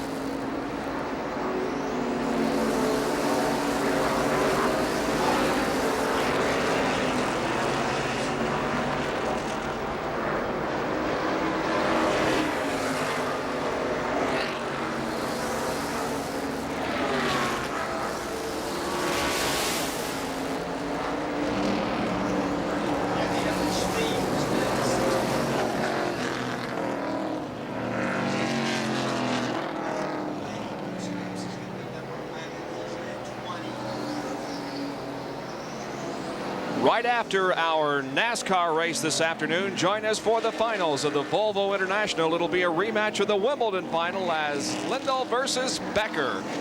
It's all from Stratton Mountain, Vermont. You'll want to be with us right after we conclude this Winston Cup event here at Watkins Glen for the Volvo International, Lindell against Becker. The leader here at Watkins Glen in this Winston Cup event is Jeff Bodine with about now a 5-second advantage on Tim Richmond. Third is Darrell Waltrip, fourth Neil Bonnet, and fifth is Ricky Rudd. There you can see the advantage that he has pulled out to here as we are just past the halfway mark. It looks like Elliott might be, backing off the pace a little bit for some reason. Bill Elliott was running up there in the top 10. However, he has dropped out of the top 10 at the moment. Now, a recheck with NASCAR scoring indicates that Rusty Wallace is on the lead lap and is being shown in 9th position. So we'll have to go with the official word from NASCAR. Rusty Wallace, who did make a couple of unscheduled pit stops because of a couple of problems, including a flat tire on the left rear of the car, is in the lead lap and running in 9th spot. Back inside the Al Unser Crisco Oldsmobile as he negotiates this 2.428 mile racetrack. He is in 7th position. I think it's a pretty respectable showing for Al Unser, who was called upon just earlier this week to take over this ride. He's doing a great job. I tell you, that Al's a racer. He can get in anything, in any car, anywhere, any type of track, and run quick. Nice to have a guy like that as at least your teammate. He is an opponent, but at least he's your teammate. Yes, it is. Some good pictures from the in-car camera coming to us. There he is coming down the straightaway. Once again, he's running in 7th position. Al Unser Sr., one of those who will be in competition next weekend as we go back to the leader, Jeff Bodine. Let's talk about the Pocono 500, Rick. You've done some testing there, and what can we expect? Yes, we have. The cars are going to be quick there, and we've been doing some running, and we have a little bit of a bump in turn 2, but Cart's working on that to get that settled down a little bit. But The cars are going to be quick. I don't know if you're going to see as big a leaps or bounds or gains in speed there as we have in some of the other tracks, but they will definitely be quicker, say around 206, somewhere there. Okay, that's what we will expect next Sunday evening on a delayed basis. The Domino's Pizza 500 from Pocono, Pennsylvania. Down to Jackaroo, who's with Gary Nelson. Well, Bob, actually, we're high atop pit road on what they call pit boxes. Now, they sell these seats, but I don't think they sold one to this guy. Gary Nelson is calling the shots on top of his pit position for the Levi Garrett Chevrolet. Gary, why have you chosen here to call the shots rather than down on pit road? Well, this area is right above our pits. You know, I think it's the first stock car race I've seen from the stands, but our radio doesn't work under there because we're surrounded by concrete. I get up on top here and I can talk to Jeff up on the upper ends of the course, and that's the most critical time. If we got to call him in the pits in a hurry, I got to talk to him right up there. So okay, the report from Jeffrey so far in the race is the car running the way he'd like it and the way you'd like it. I always like it when we're out front. You know, Jeff told me he was going to run it as hard as it would go without abusing the car. He's doing a good job. His lap times are really consistent, and I think barring no trouble, we're in good shape. Well, okay, and the report is that he will be pitting in about 4 or 5 laps. But come here, I want to show you something. You want to talk about some irony? Look at the name of the booth that Gary Nelson is calling the shots from. Quite ironical as the Levi Garrett Chevrolet, driven by Jeff Bodine, is leading this Budweiser at the Glen. And he has stretched the advantage to about 7 seconds over Tim Richmond. Jeff Bodine leading just past the halfway point. And we will have more live coverage from Watkins Glen, New York, right after these messages. Stay with us.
Back at Watkins Glen, New York for the Budweiser at the Glen. And the Napa mid-race recap shows us the statistics that you need to know. The leader at the halfway point, Jeff Bodine. He had led a total of 14 laps and had at that time about a 4.5 second lead, but it's now more like a 7-second lead. In time, an hour and 40 minutes. The lap leader, Waltrip, he has led the most laps in this event, but right now is running in 4th position. The average speed of the race, 96.429 miles an hour. We've had 2 caution flags, nothing for anything serious, a total of 9 laps. 21 cars on the lead lap and 31 out of the 36 that started still in the event, and there are the 5 drivers that have dropped out. Jocko Magiacomo out early, so was Phil Good. Harry Gant is out, Joe Ruttman, and Terry Labonte. Those 5 cars have dropped from competition. But Jeff Bodine is continuing to set the pace here as thousands of interested race fans watch this Winston Cup event from Watkins Glen, New York. There's a look at the pit area. Jack has been describing them to you, the 2-tiered pit area, which basically I think is indication of the Formula One racing that used to be held here. And there is Junior Johnson watching the progress of his team, and his drivers are running in 3rd and 4th. Bonnet is 3rd, and Darrell Waltrip in 4th position. Back with more right after these messages from Watkins Glen.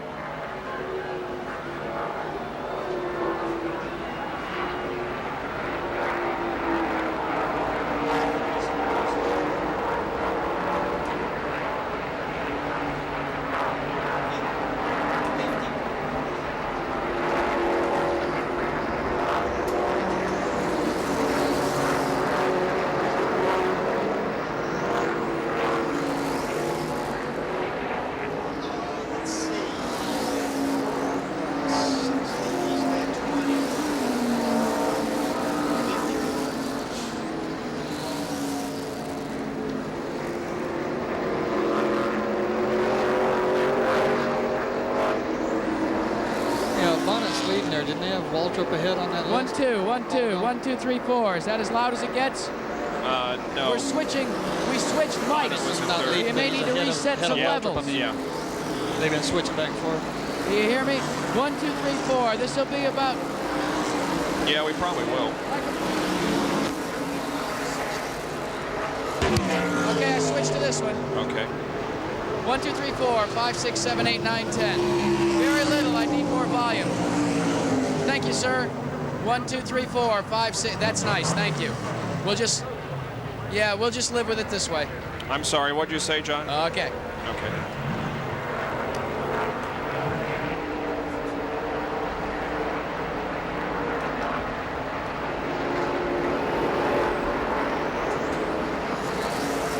Jeff Bodine leads the Budweiser at the Glen Winston Cup race with about an 8-second lead now on Tim Richmond. Bodine has led 20 laps. We are on lap number 52, and we will be seeing some pit stops here in the next few laps. About the maximum number of laps they could complete without a stop is 63. And right now we're on lap 52, so within about 2 laps, rather 10 laps, we should be seeing the second and perhaps last series of pit stops. There is second place Tim Richmond in car number 25, but Jeff Bodine has really stretched out the advantage here. Yeah, he has. He's got that car working very well. He's running a good, comfortable pace, and it just everything's going right for him. And it is a 10-second lead now for Jeff Bodine over Tim Richmond. There is Jeff once again, the Levi Garrett Chevrolet. You'll even see Tim Richmond coming out of the S's. There he is. Everybody's doing a good, clean job here. It's been a good, clean race so far. Everybody's running hard, they're running quick, but everything's going well. Yeah, we have had a couple of spins, but nothing of any significance whatsoever. So, yes, it has been a very clean and a very interesting race on this road course. We've seen some good passing. And Rusty, speaking of spins, Rusty Wallace. Spoke too soon. That's right. Boy, Rusty has had a terrible day. The race started out so well for him. The yellow flag is out. The yellow is out. This is going to allow the drivers to come in for their second series of pit stops. So we'll prepare for the pit stops. Jack Arute will position himself to watch and call some of the major leaders and how they do in the pit area. Rusty led in the early portion of this race and was looking so strong in that Pontiac, but then things started to happen for him. And he apparently still is on the lead lap and running in 7th position, but he may have lost a couple of spots there in that spin. Just yellow now, though. That'll bunch them all back up again, and we'll be able to see who's been holding what up their sleeve. And there is Jeff Bodine still out on the racetrack, but we assume that he will be coming in for his stop in just a moment here. We'll watch him negotiate the corners as the field has been slowed under this caution because of the spin by Rusty Wallace. And here comes Jeff Bodine into the pit area. We'll watch his stop. Jackaroo is right there. Into the pits. Bodine has come into the pits. Gary Nelson and the Levi Garrett crew have gone to work. They're going to the left side tires, and now they will make the switch around and go to right side tires as well. Tim Richmond has come in, as has Neil Bonnet, who was third, and Darrell Waltrip fourth. Now they came in much later than Jeff Bodine did. They are just beginning their work, and in 26.6 seconds, Jeff Bodine has completed his work. Meanwhile, Richmond is going to work. Tim Richmond's crew, also out of the Hendrick operation. They are working on his machine. Left sides have been completed. They're going to go to the right sides as we speak. This, as we said, is the difference between pitting at one end of the pit road and the other. Bodine is away, but it's a lengthy pit stop for Tim Richmond. They continue to work on the car. The clock is ticking off. They're still working. He's down, they push him away, and he's out. But it was much longer than his teammate, Jeff Bodine, and now Waltrip is away as well. Ricky Rudd completing his work. He's been running well with the Ford. He is down and away as well. A lot of good pit stops here, but lengthy. One of the reasons you want to take on 4 brand new tires. No sense gambling, because this could be your last stop on pit road in this 90-plus lap event. Well, although some of the pit stops were rather lengthy, Rick, I don't think anybody got really seriously hurt because of the yellow. Whoa, there's Bobby Allison. Yes. Came very close to hitting the tire wall over there. And well, once you get in that grass, those things are difficult to stop, especially 3,700 pounds worth. That was in corner number 2, just going into the S's. So Allison is back on track. But as we were saying, I don't think the lengthy pit stops hurt anybody. Everybody took their time and are out there now in single file once again. In that yellow situation, it's better to take your time and make sure everything's done right rather than get in a hurry and possibly make a mistake and cost you later on. Now everybody will be able to go the remainder of the race without a pit stop. 53 laps completed out of 90. There he is. There's Allison. Oh, long slide. That's when you're holding your breath and pulling your elbows in and everything else right there. But he saved it, and he didn't hit the tires. Good. Good job. Bobby Allison also off the course. And there is the pace car leading the field around. Phil Parsons is the first car behind the pace car. We'll be back with more in just a moment.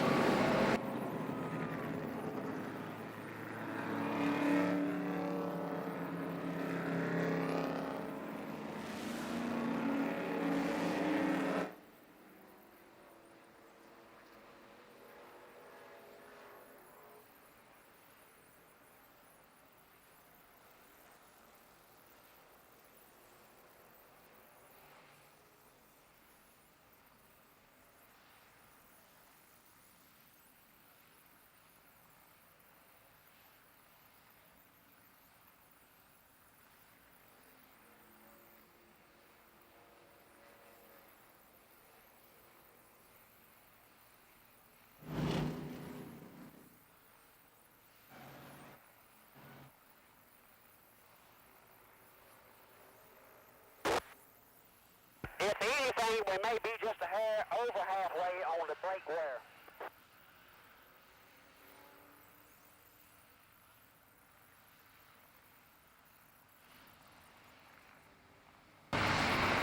The Budweiser at the Glen field slowed because of our third yellow flag of the afternoon. This one caused by a spin involving Rusty Wallace. It has allowed the leaders to come in for their second and final pit stops of the afternoon. And now with the field bunched up, it'll be a sprint here when the green flag comes back out. We're going to try to talk to Bobby Allison once again. Bobby Allison, this is Bob Jenkins up in the ESPN booth. Can you hear me? Yeah, Bob, I can hear you. Bobby, you scared us. It looked like you were about to hit the tire wall. You saved it. What happened? Came down into turn 1 and going slow. I had it in too tall of a gear, and the brakes wouldn't stop the car. And I had to go off the track and go for a big wide coast to keep from trying to mess something up. Didn't hurt anything. Bobby, is the track slick from all of the oil and stuff that's been laid down this afternoon? Yeah, Yeah, the track is a little bit slick, but the time seemed to be staying fairly good, about what we thought race speeds would be. Well, Bobby, the last time we checked before these pit stops, you were running in 8th position. Is the car okay, and do you have a shot of winning this thing? Well, the car is driving pretty good, seems to be handling pretty good, but we're just not as quick today as we ought to be. Okay, well, good luck the rest of the way. We'll keep an eye on you. Thank you.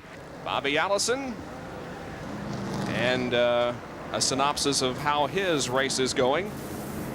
Still under yellow here with Jeff Bodine, the leader.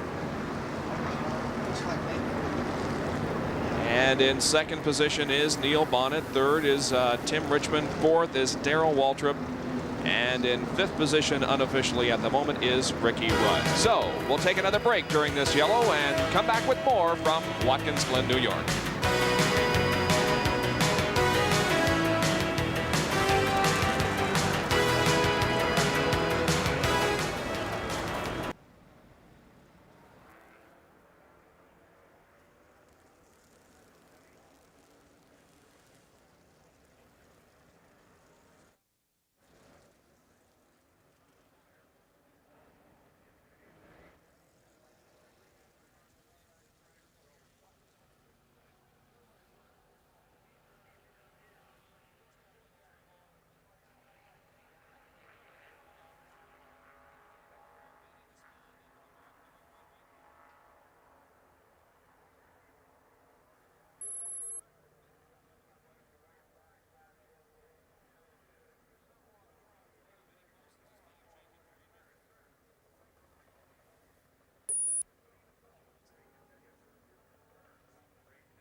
We hope you're enjoying our USAC Midget Series from the Indianapolis Speedrome. We've had 2 races for you on Thursday nights.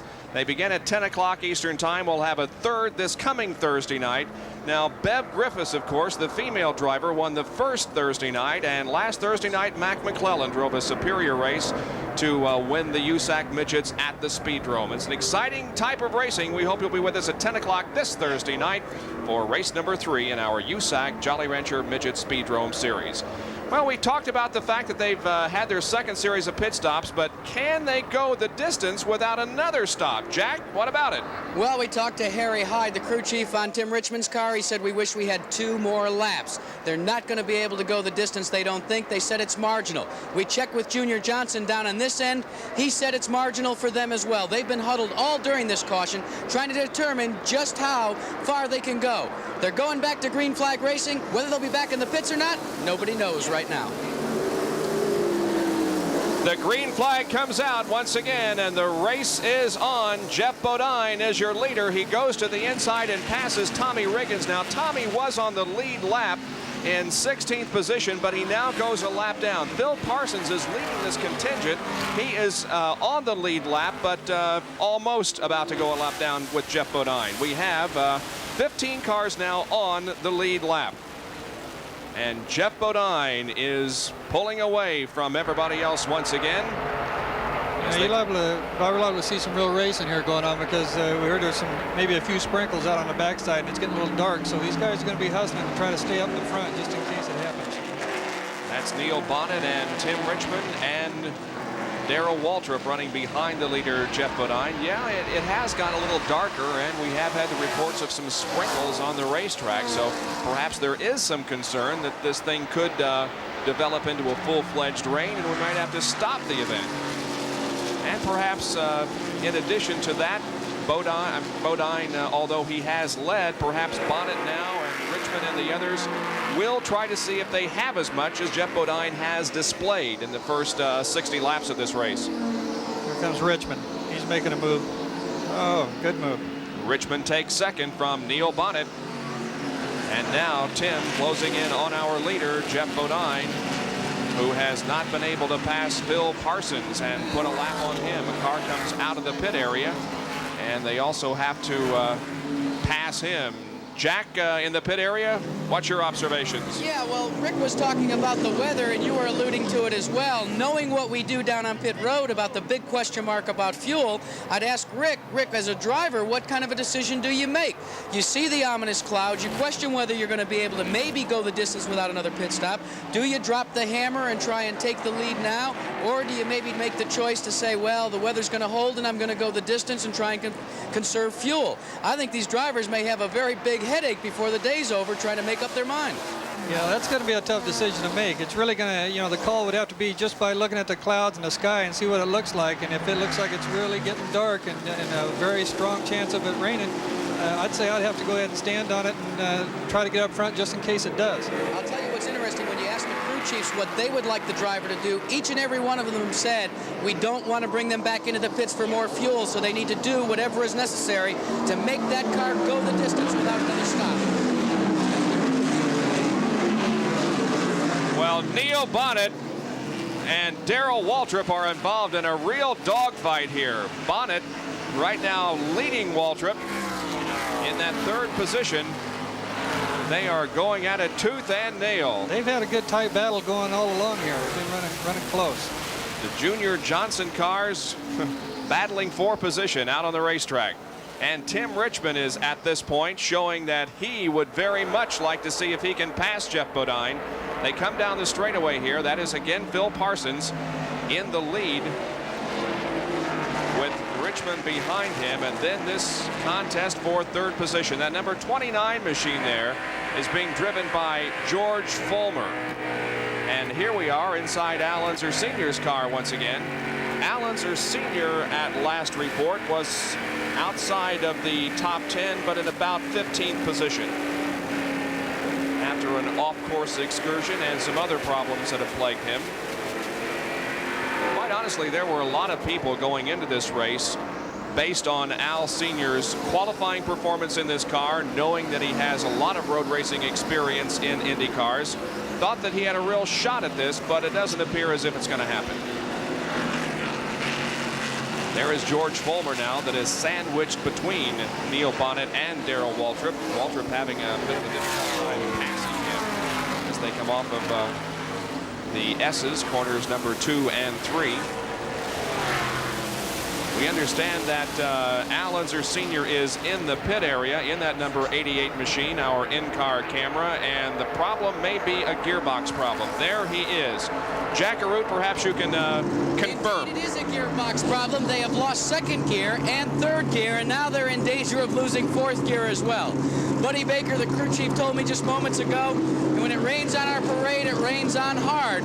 A tough break for a fine run by the Crisco Oldsmobile and by Al Unser Sr. He's done a terrific job here today, but it looks like it may be tout fini for the team. He's taken his goggles off. I think just momentarily we'll hear the kill switch. Gentlemen, it's over for car number 88 and Al Unser Sr. Too bad for Al Unser Sr., who comes to Winston Cup Racing for the first time in many, many years, but is not going to come away with a victory. We watch this battle down the straightaways. We also update you on our 28-58 update. The American League Baseball scores. That is Jeff Bodine and Tim Richmond following nose to tail on the racetrack. The National League Baseball scores now. Don't forget we have tennis following our auto race from Watkins Glen, New York. The Lindell and Becker Wimbledon rematch in the Volvo International Finals. And of course our Sports Center update will be on at 7 o'clock. We also have a contest going on back for 6th position between the number 43 STP Pontiac of Richard Petty and Dale Earnhardt. And here's a pretty good contest. That is Tommy Riggins at number 69, the number 69 machine. Got a little smoke Pontiac coming off of Petty there. But he at the moment has 6th position, leading Dale Earnhardt.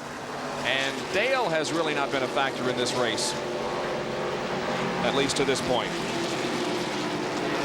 We've given you the top 5 numerous times in the last few moments. That is Jeff Bodine and Tim Richmond and Neil Bonnet, Darrell Waltrip, and Ricky Rudd. 6th is Petty. 7th is Earnhardt. 8th is Rusty Wallace, who, despite numerous problems, is still on the lead lap in the top 10. And a car spinning in this, Jeff Bodine. Unbelievable. Jeff Bodine, who had a huge lead at one point until the most recent yellow, and who was staying ahead of Tim Richmond, gets off course, and this may spell disaster for Jeff Bodine. Tim was pressing him pretty hard, but then it looked like there in the last lap or so he was starting to get a little bit of a distance between him and Tim, but he must have been having to lean out pretty hard to do it. So now the lead is turned over to Tim Richmond, and Neil Bonnet goes into 2nd position. This will be a real story if Neil Bonnet can win or finish 2nd in this race with all the physical problems that he has experienced recently. In 9th position is Bobby Allison. 10th is Benny Parsons. 11th is Bill Elliott. 12th is Morgan Shepherd. 13th is Bobby Hillen Jr., the winner of Talladega. 14th is rookie Mike Waltrip, who is currently the leader in Winston Cup Rookie of the Year points. In 15th position is the number 7 car of Kyle Petty. And then in 16th spot is the 71 of Dave Marcus. That's how they stand at the moment. The big news of the last lap is Jeff Bodine's spin off course, allowing the lead to be taken over by Tim Richmond.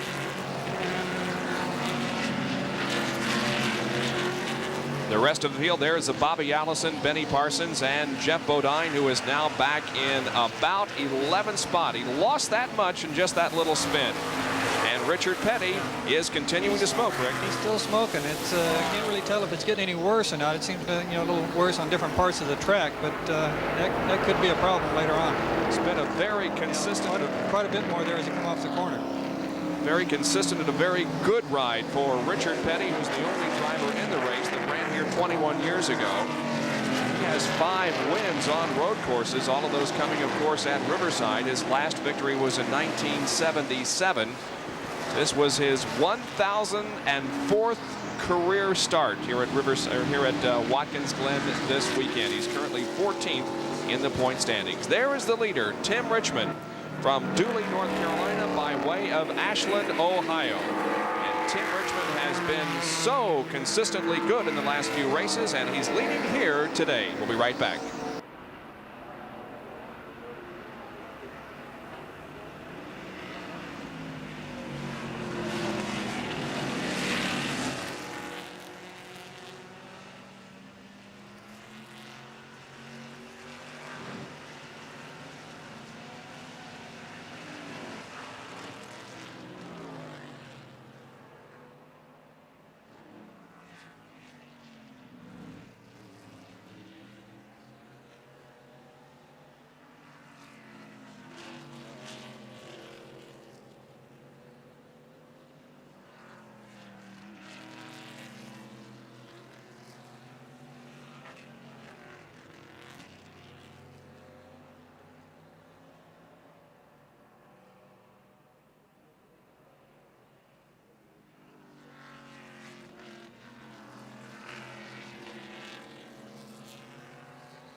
A car off the course. That is Mike Waltrip from Owensboro, Kentucky, in the Hawaiian Punch Pontiac. The car off course, but he drives it back on. No major problem. We'll see if it necessitates a yellow.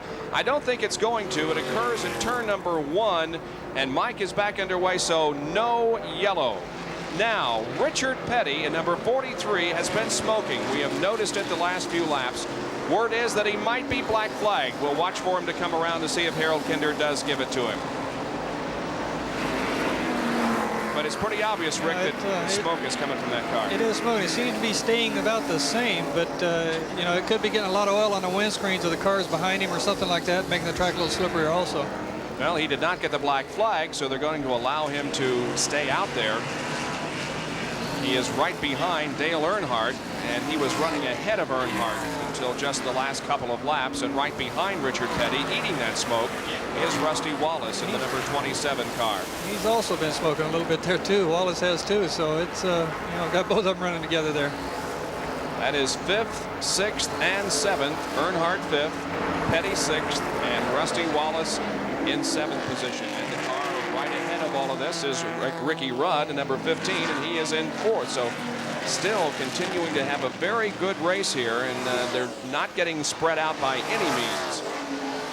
And the leader, Tim Richmond, is being clocked at the trap at the back of the backstretch, the end of the backstretch, at about 152 miles an hour. So he has slowed down a little bit compared to what they were running earlier. But for Tim Richmond, he has the lead and about a couple of second lead on Neil Bonney.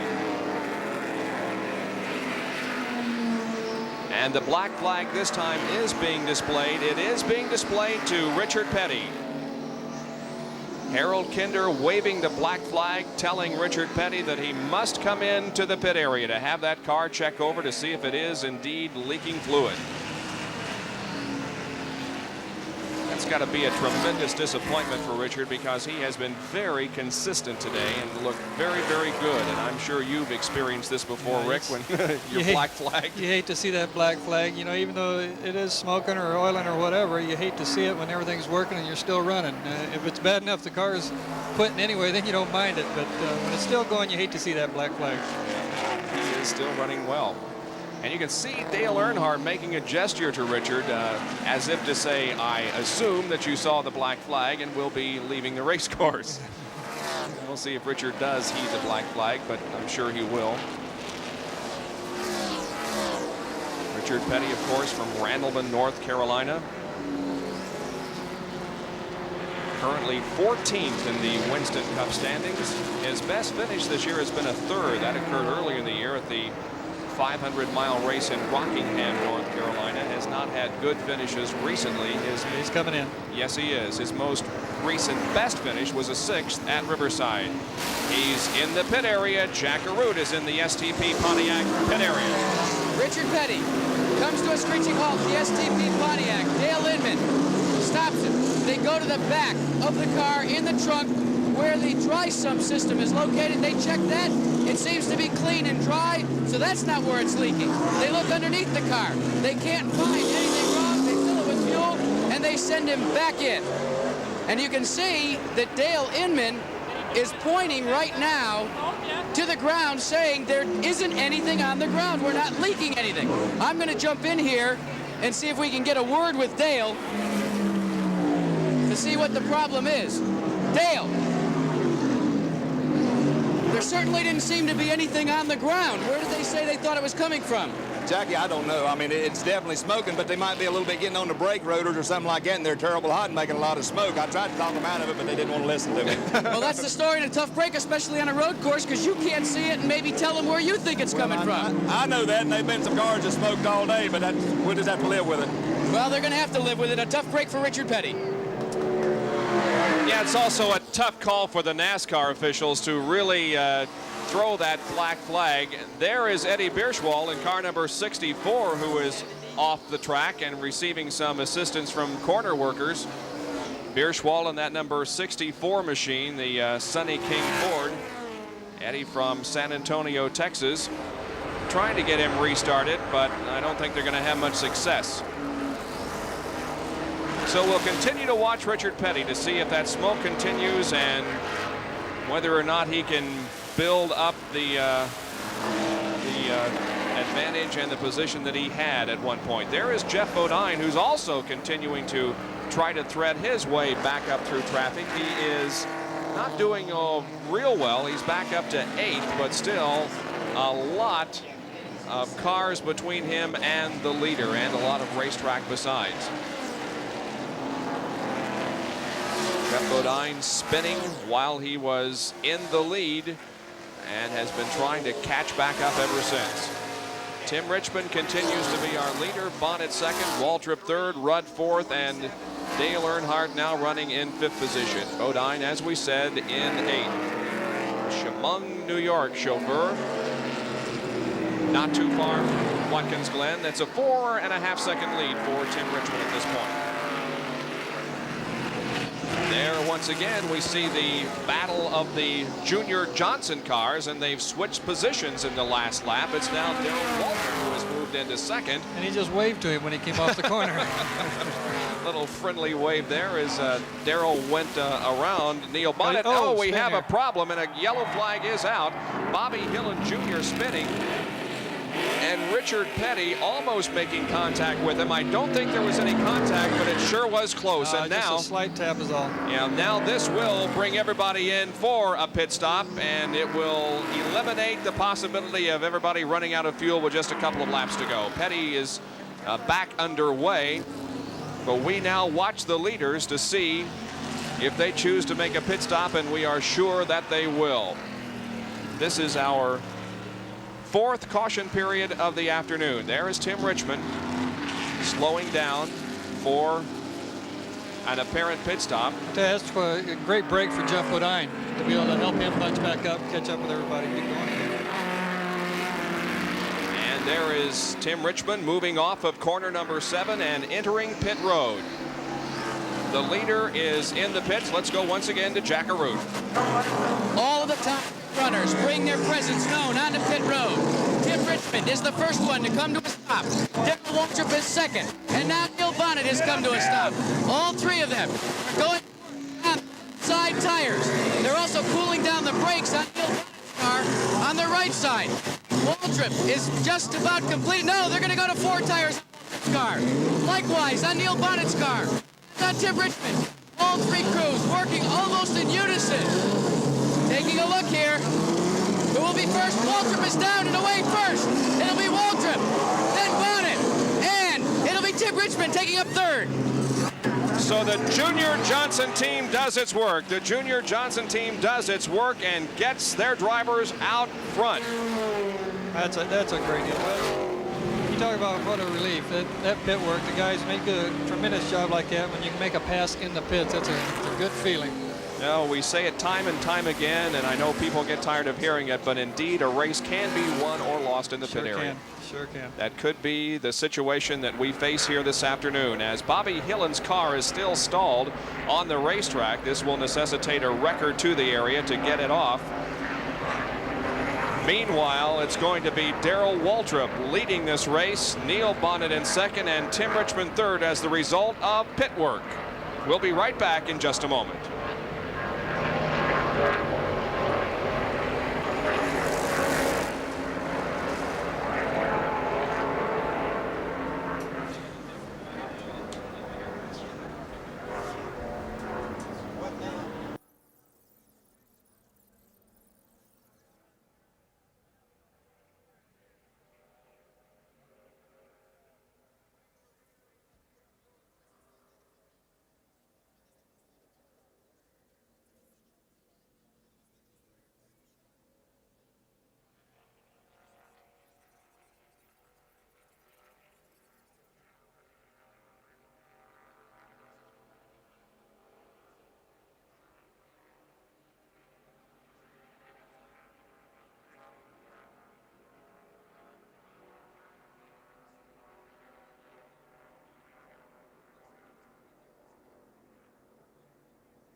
There are 35 laps till the end of the race, and that's just about the maximum that these guys think they can go. So yeah, it will be interesting to see if he has enough fuel, and we'll also keep an eye on that tire situation. Bob, we've got Jeff Bodine in the pit down here. Jeff Bodine has come in for a stop. They did have the hood up on that car. It's back under power now, but things have gone sour here for Jeff Bodine in the last few laps. He led a great portion of this race. There are 15 cars, by the way, on the lead lap, and Jeff is the 15th car right now, so he is the last on the lead lap.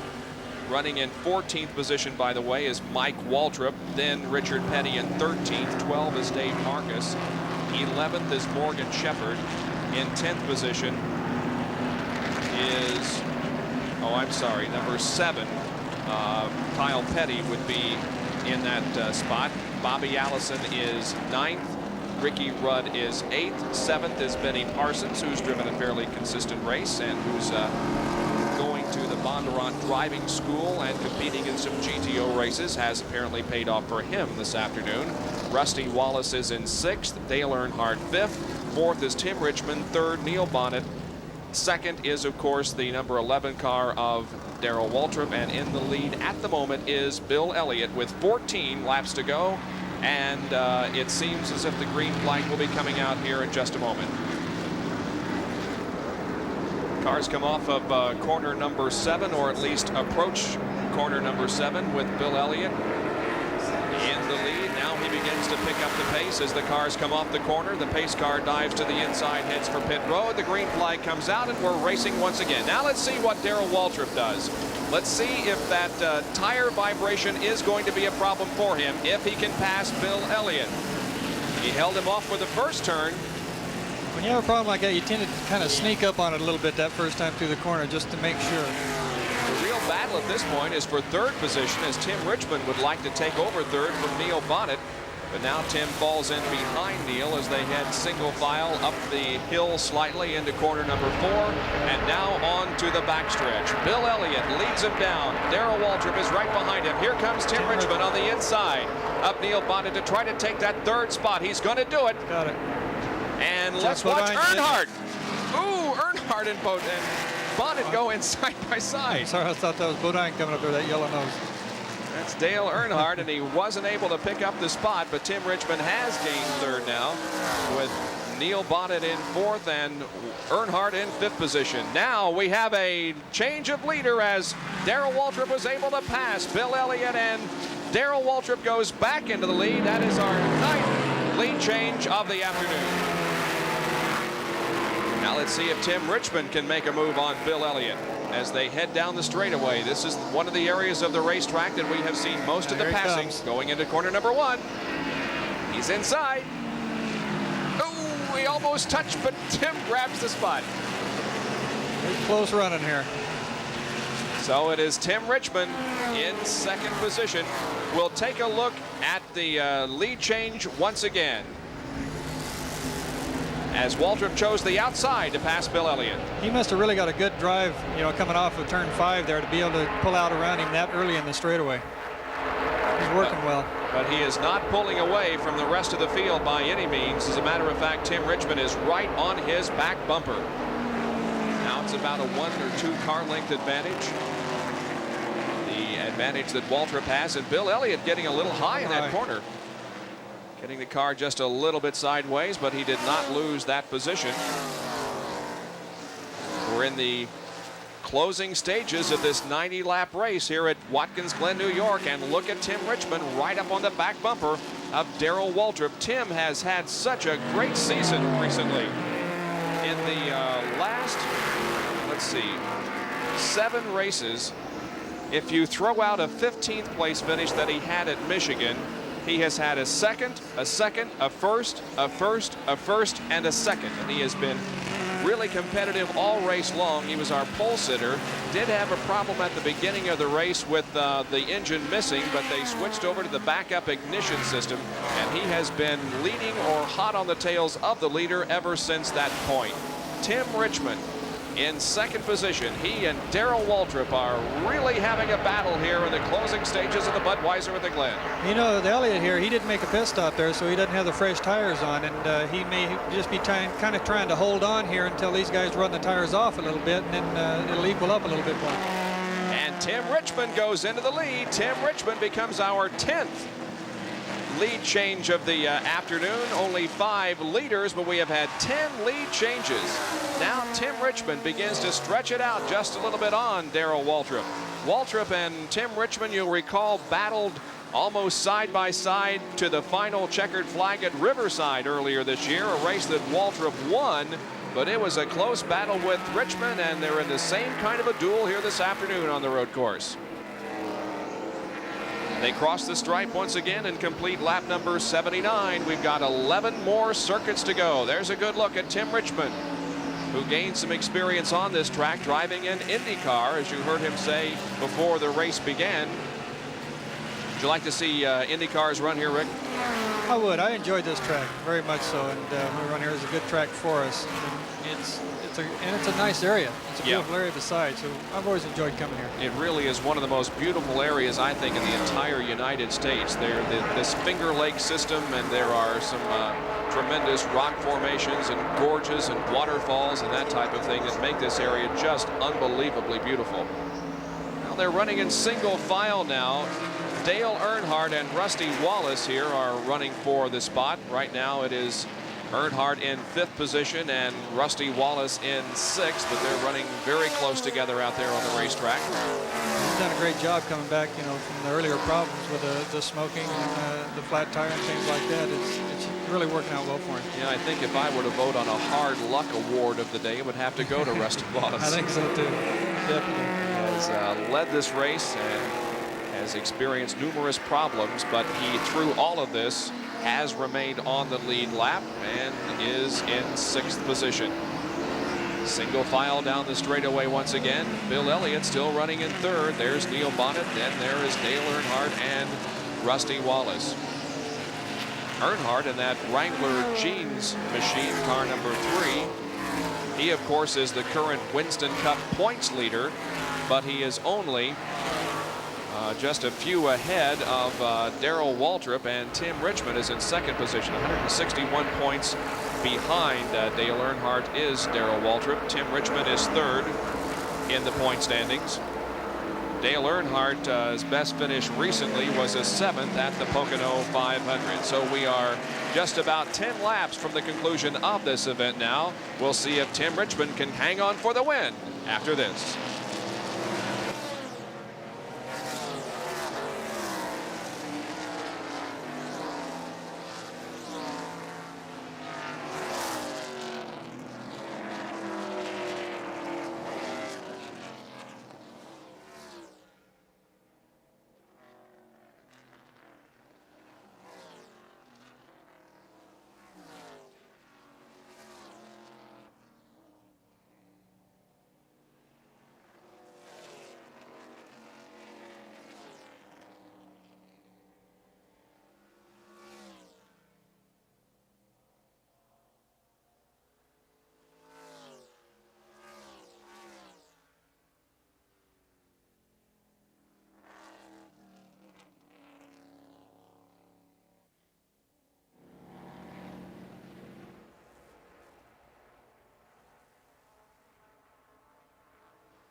With Rick Mears and Jack Aruth, this is Bob Jenkins back at Watkins Glen International Racecourse, where we are about 9 laps from the finish of the Budweiser at the Glen Winston Cup race.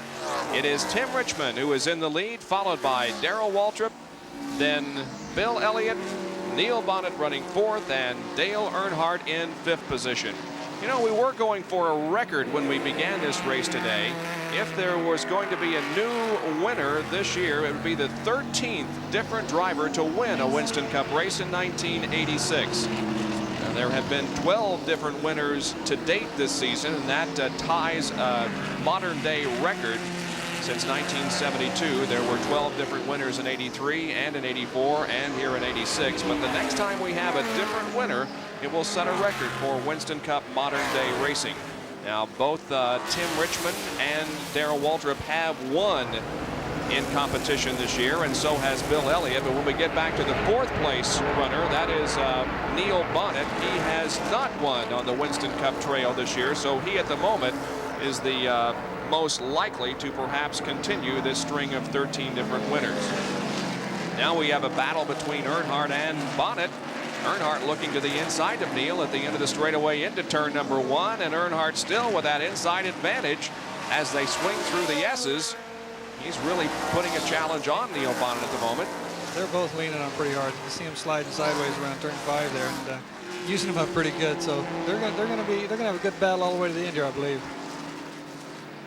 A little bit of racetrack between first and second. Now Rusty Wallace wanted to make a move on Dale Earnhardt, but a slower car got in the way, and Rusty had to pull back into formation. They come off of corner number 7 and complete another lap. This is the completion of lap number 82. 8 more laps to the finish. A little bit of racetrack now between first and second. Elliott hanging back just a little bit. Remember, he did not make a pit stop during the most recent yellow that we had, and is trying to stretch his fuel mileage to the finish of the race. And Neil Bonnet with a little bit of tire smoke. Car sideways. Awfully sideways. Uh-oh. And that's Mike Waltrip, who has spun. Waltrip has spun and kicked up some dirt onto the racetrack. It's the second time this afternoon that Mike has tasted the grass and has spun off the course. This occurs in corner number 3, I believe.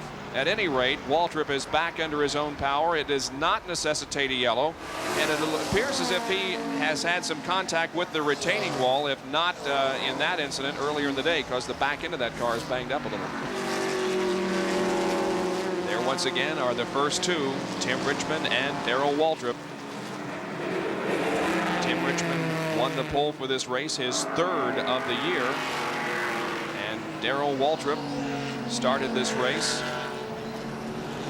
from the 2nd starting position. So we have the drivers who started 1st and 2nd still running 1st and 2nd with just 7 more laps to go in this race. Boy, the names that have won here are just a history book of racing.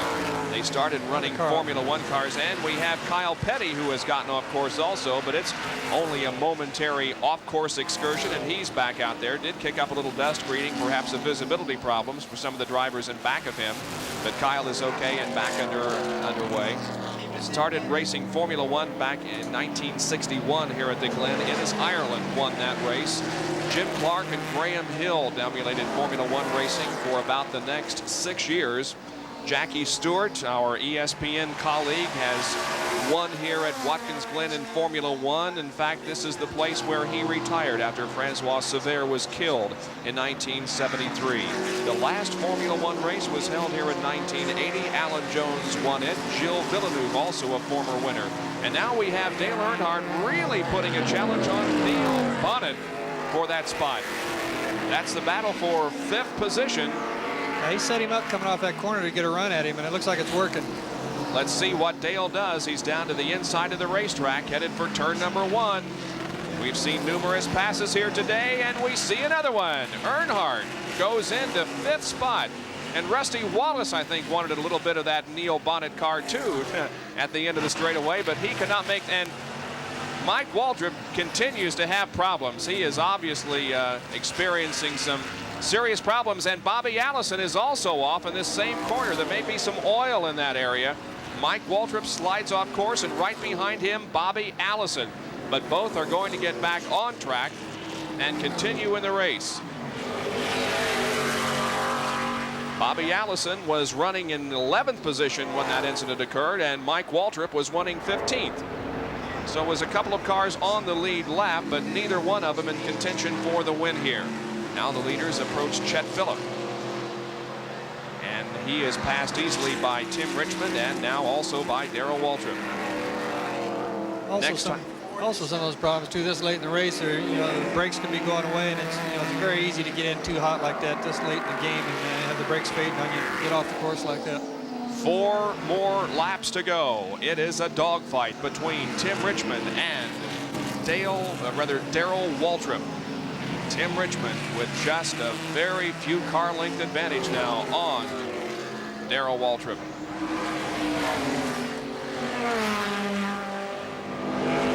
It'll mean a definite move up in points for Tim Richmond if he can add to his total here this afternoon. He is currently 185 points behind the Winston Cup points leader Dale Earnhardt, but this will certainly add to his total, although he won't gain a whole lot because Waltrip, who's in second place in the point standings, is second, and Earnhardt, who is the leader, is in fourth. Tim continuing to manhandle that race car on the track, sliding it around the corners, but has driven a very consistent and good race. Jeff Bodine, by the way, is back in the pit area. And the problems continue for that Levi Garrett Chevrolet. Jeff Bodine back in the pit area after having led a great portion of this race. I believe they said he had some overheating problems earlier. That's why he was in the time before, so it could be still continuing. Another lap clicks off. There are now 3 to go. And it's a 2.19 second advantage. 2.19 seconds for Tim Richmond. A good battle going here with Elliott Earnhardt. Earnhardt looking for that third position. It is Bill Elliott in third at the moment, but Dale Earnhardt is right there to make the challenge. And it looks to me like that Tim Richmond is slowly pulling away from Darrell Waltrip. Yes. And if they can if Tim Richmond can put some slower cars between himself and Waltrip, it will be even a greater advantage to him. But Tim, it appears, is pulling away now in the lead. He's opened up about a 2.5 second lead, and we'll time him next time around to see if that increases. Bill Elliott and Dale Earnhardt battling here for that third spot. It was only tight coming off there. This could be the time. Sliding up. Didn't make up his mind here. Yeah, they almost touched. Got it. They got it. And Dale Earnhardt moving into third position, and he's off the track, but that late braking will do that to you. Got off the track just momentarily, but did a great job of driving. Good job of driving. 2 more laps to go. The next time around, it'll be the white flag for Tim Richmond. Here they are. Earnhardt and Bill Elliott for third spot.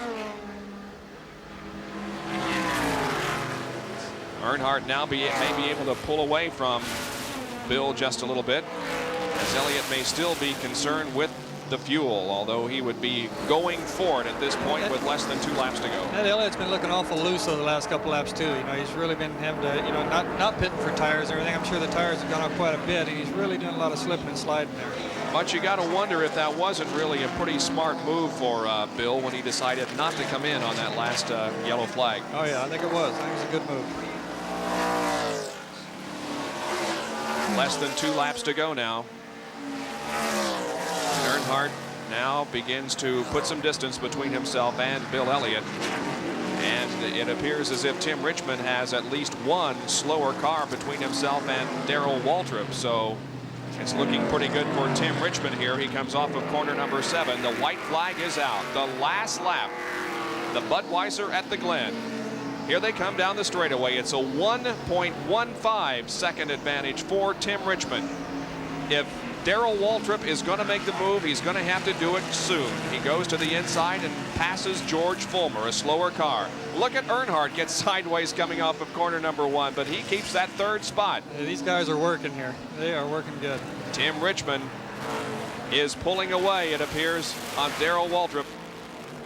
Tim Richmond will be winning his 4th race of 1986, and that will be the most wins that any driver has. Coming in, Dale Earnhardt had 3 wins, Tim Richmond had 3 wins, Jeff Bodine had 2, but Tim will be all alone now in the win column should he put together this victory here this afternoon, and he has about a half a lap to go. on the backstretch for the final time.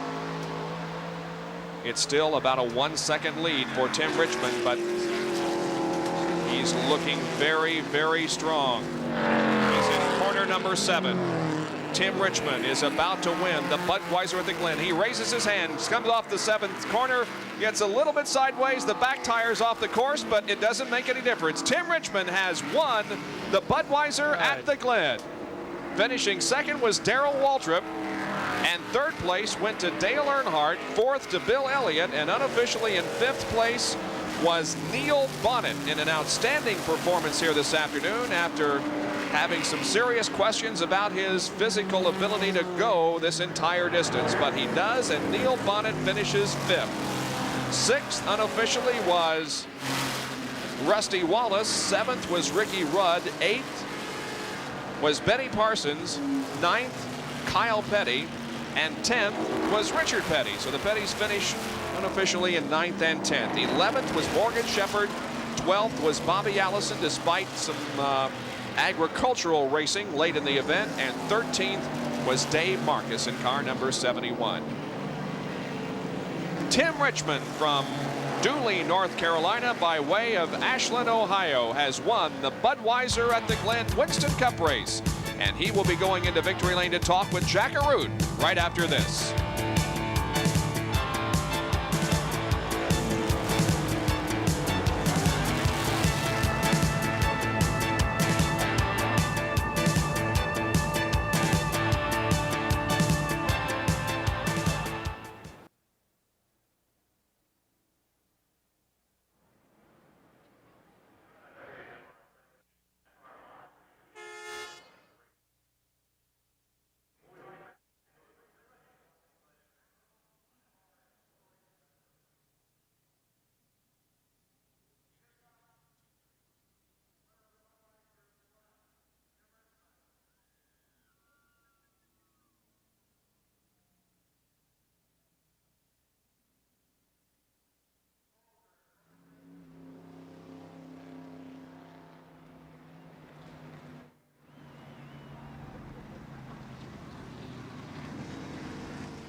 The 100,000 or so fans that gathered here this afternoon begin to leave as they have seen a tremendous Winston Cup race here at the Glen.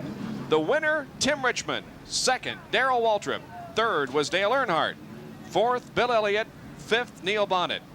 The 6 through 10 place finishers, Rusty Wallace in a tremendous gallant battle this afternoon. Ricky Rudd finishes 7th. Benny Parsons a consistent 8th.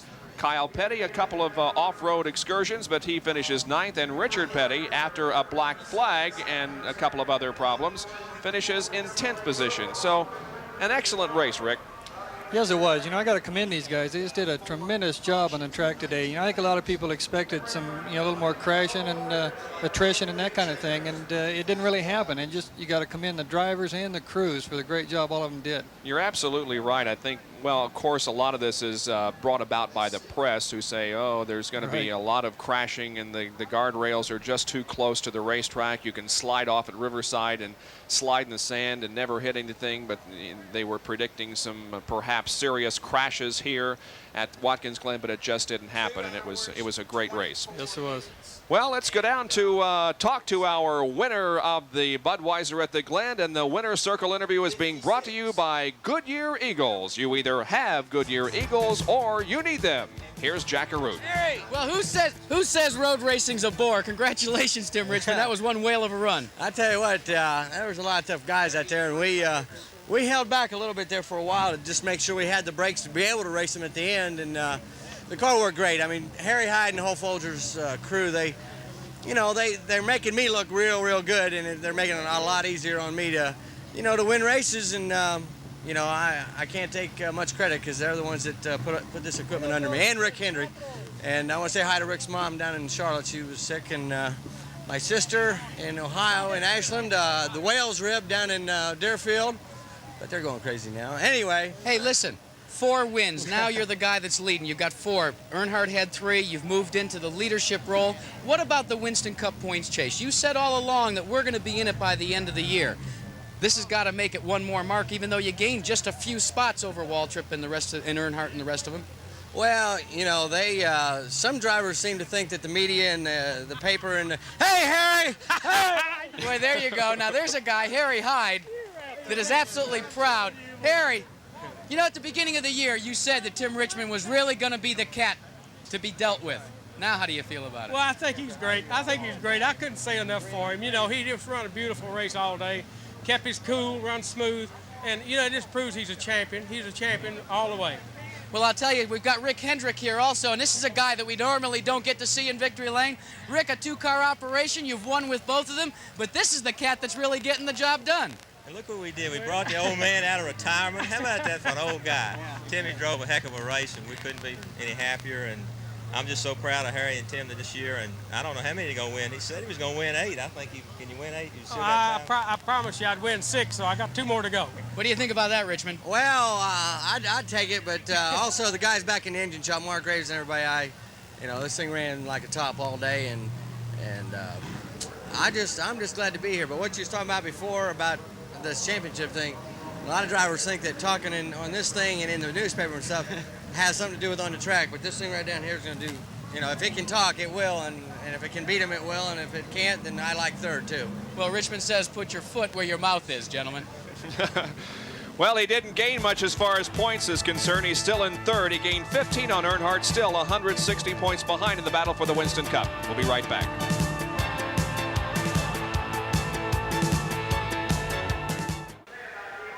Back at Watkins Glen, New York, and look at our race summary. A race that Tim Richmond won. He led 28 out of the 90 laps. The margin of victory was 1.37 seconds. Time 2 hours, 24 minutes, and 56 seconds. Jeff Bodine led the most laps with 33. The average speed of the race was 90.464 miles an hour. We had 4 overall caution periods, a total of 19 laps. 13 cars finished on the lead lap. There were 10 lead changes among 5 drivers. And we have a tremendous day of racing a week from today. We're going to start it all off with the Austrian Grand Prix, the next event in the Formula One schedule for 1986. Of course, today's Hungarian Grand Prix was won by Nelson Piquet, but the Austrian Grand Prix on at 10 o'clock next Sunday morning. Then live at 12:30 p.m. Eastern Daylight Time, the Champion Sparkplug 400 Winston Cup race from Michigan International. And then at 5:30 Eastern Daylight Time next Sunday on a delayed basis, the Pocono 500. Don't forget to stay tuned for the Volvo International, Lindell against Becker in the finals. Today's Budweiser at the Glen has been brought to you by Budweiser, Beechwood Age for that clean, crisp taste. This Bud's for you. By Wrangler, a legend in jeans made in the USA. And by Goodyear, you either have Goodyear Eagles or you need them. For Rick Mears and Jack Arute, this is Bob Jenkins saying so long from Watkins Glen.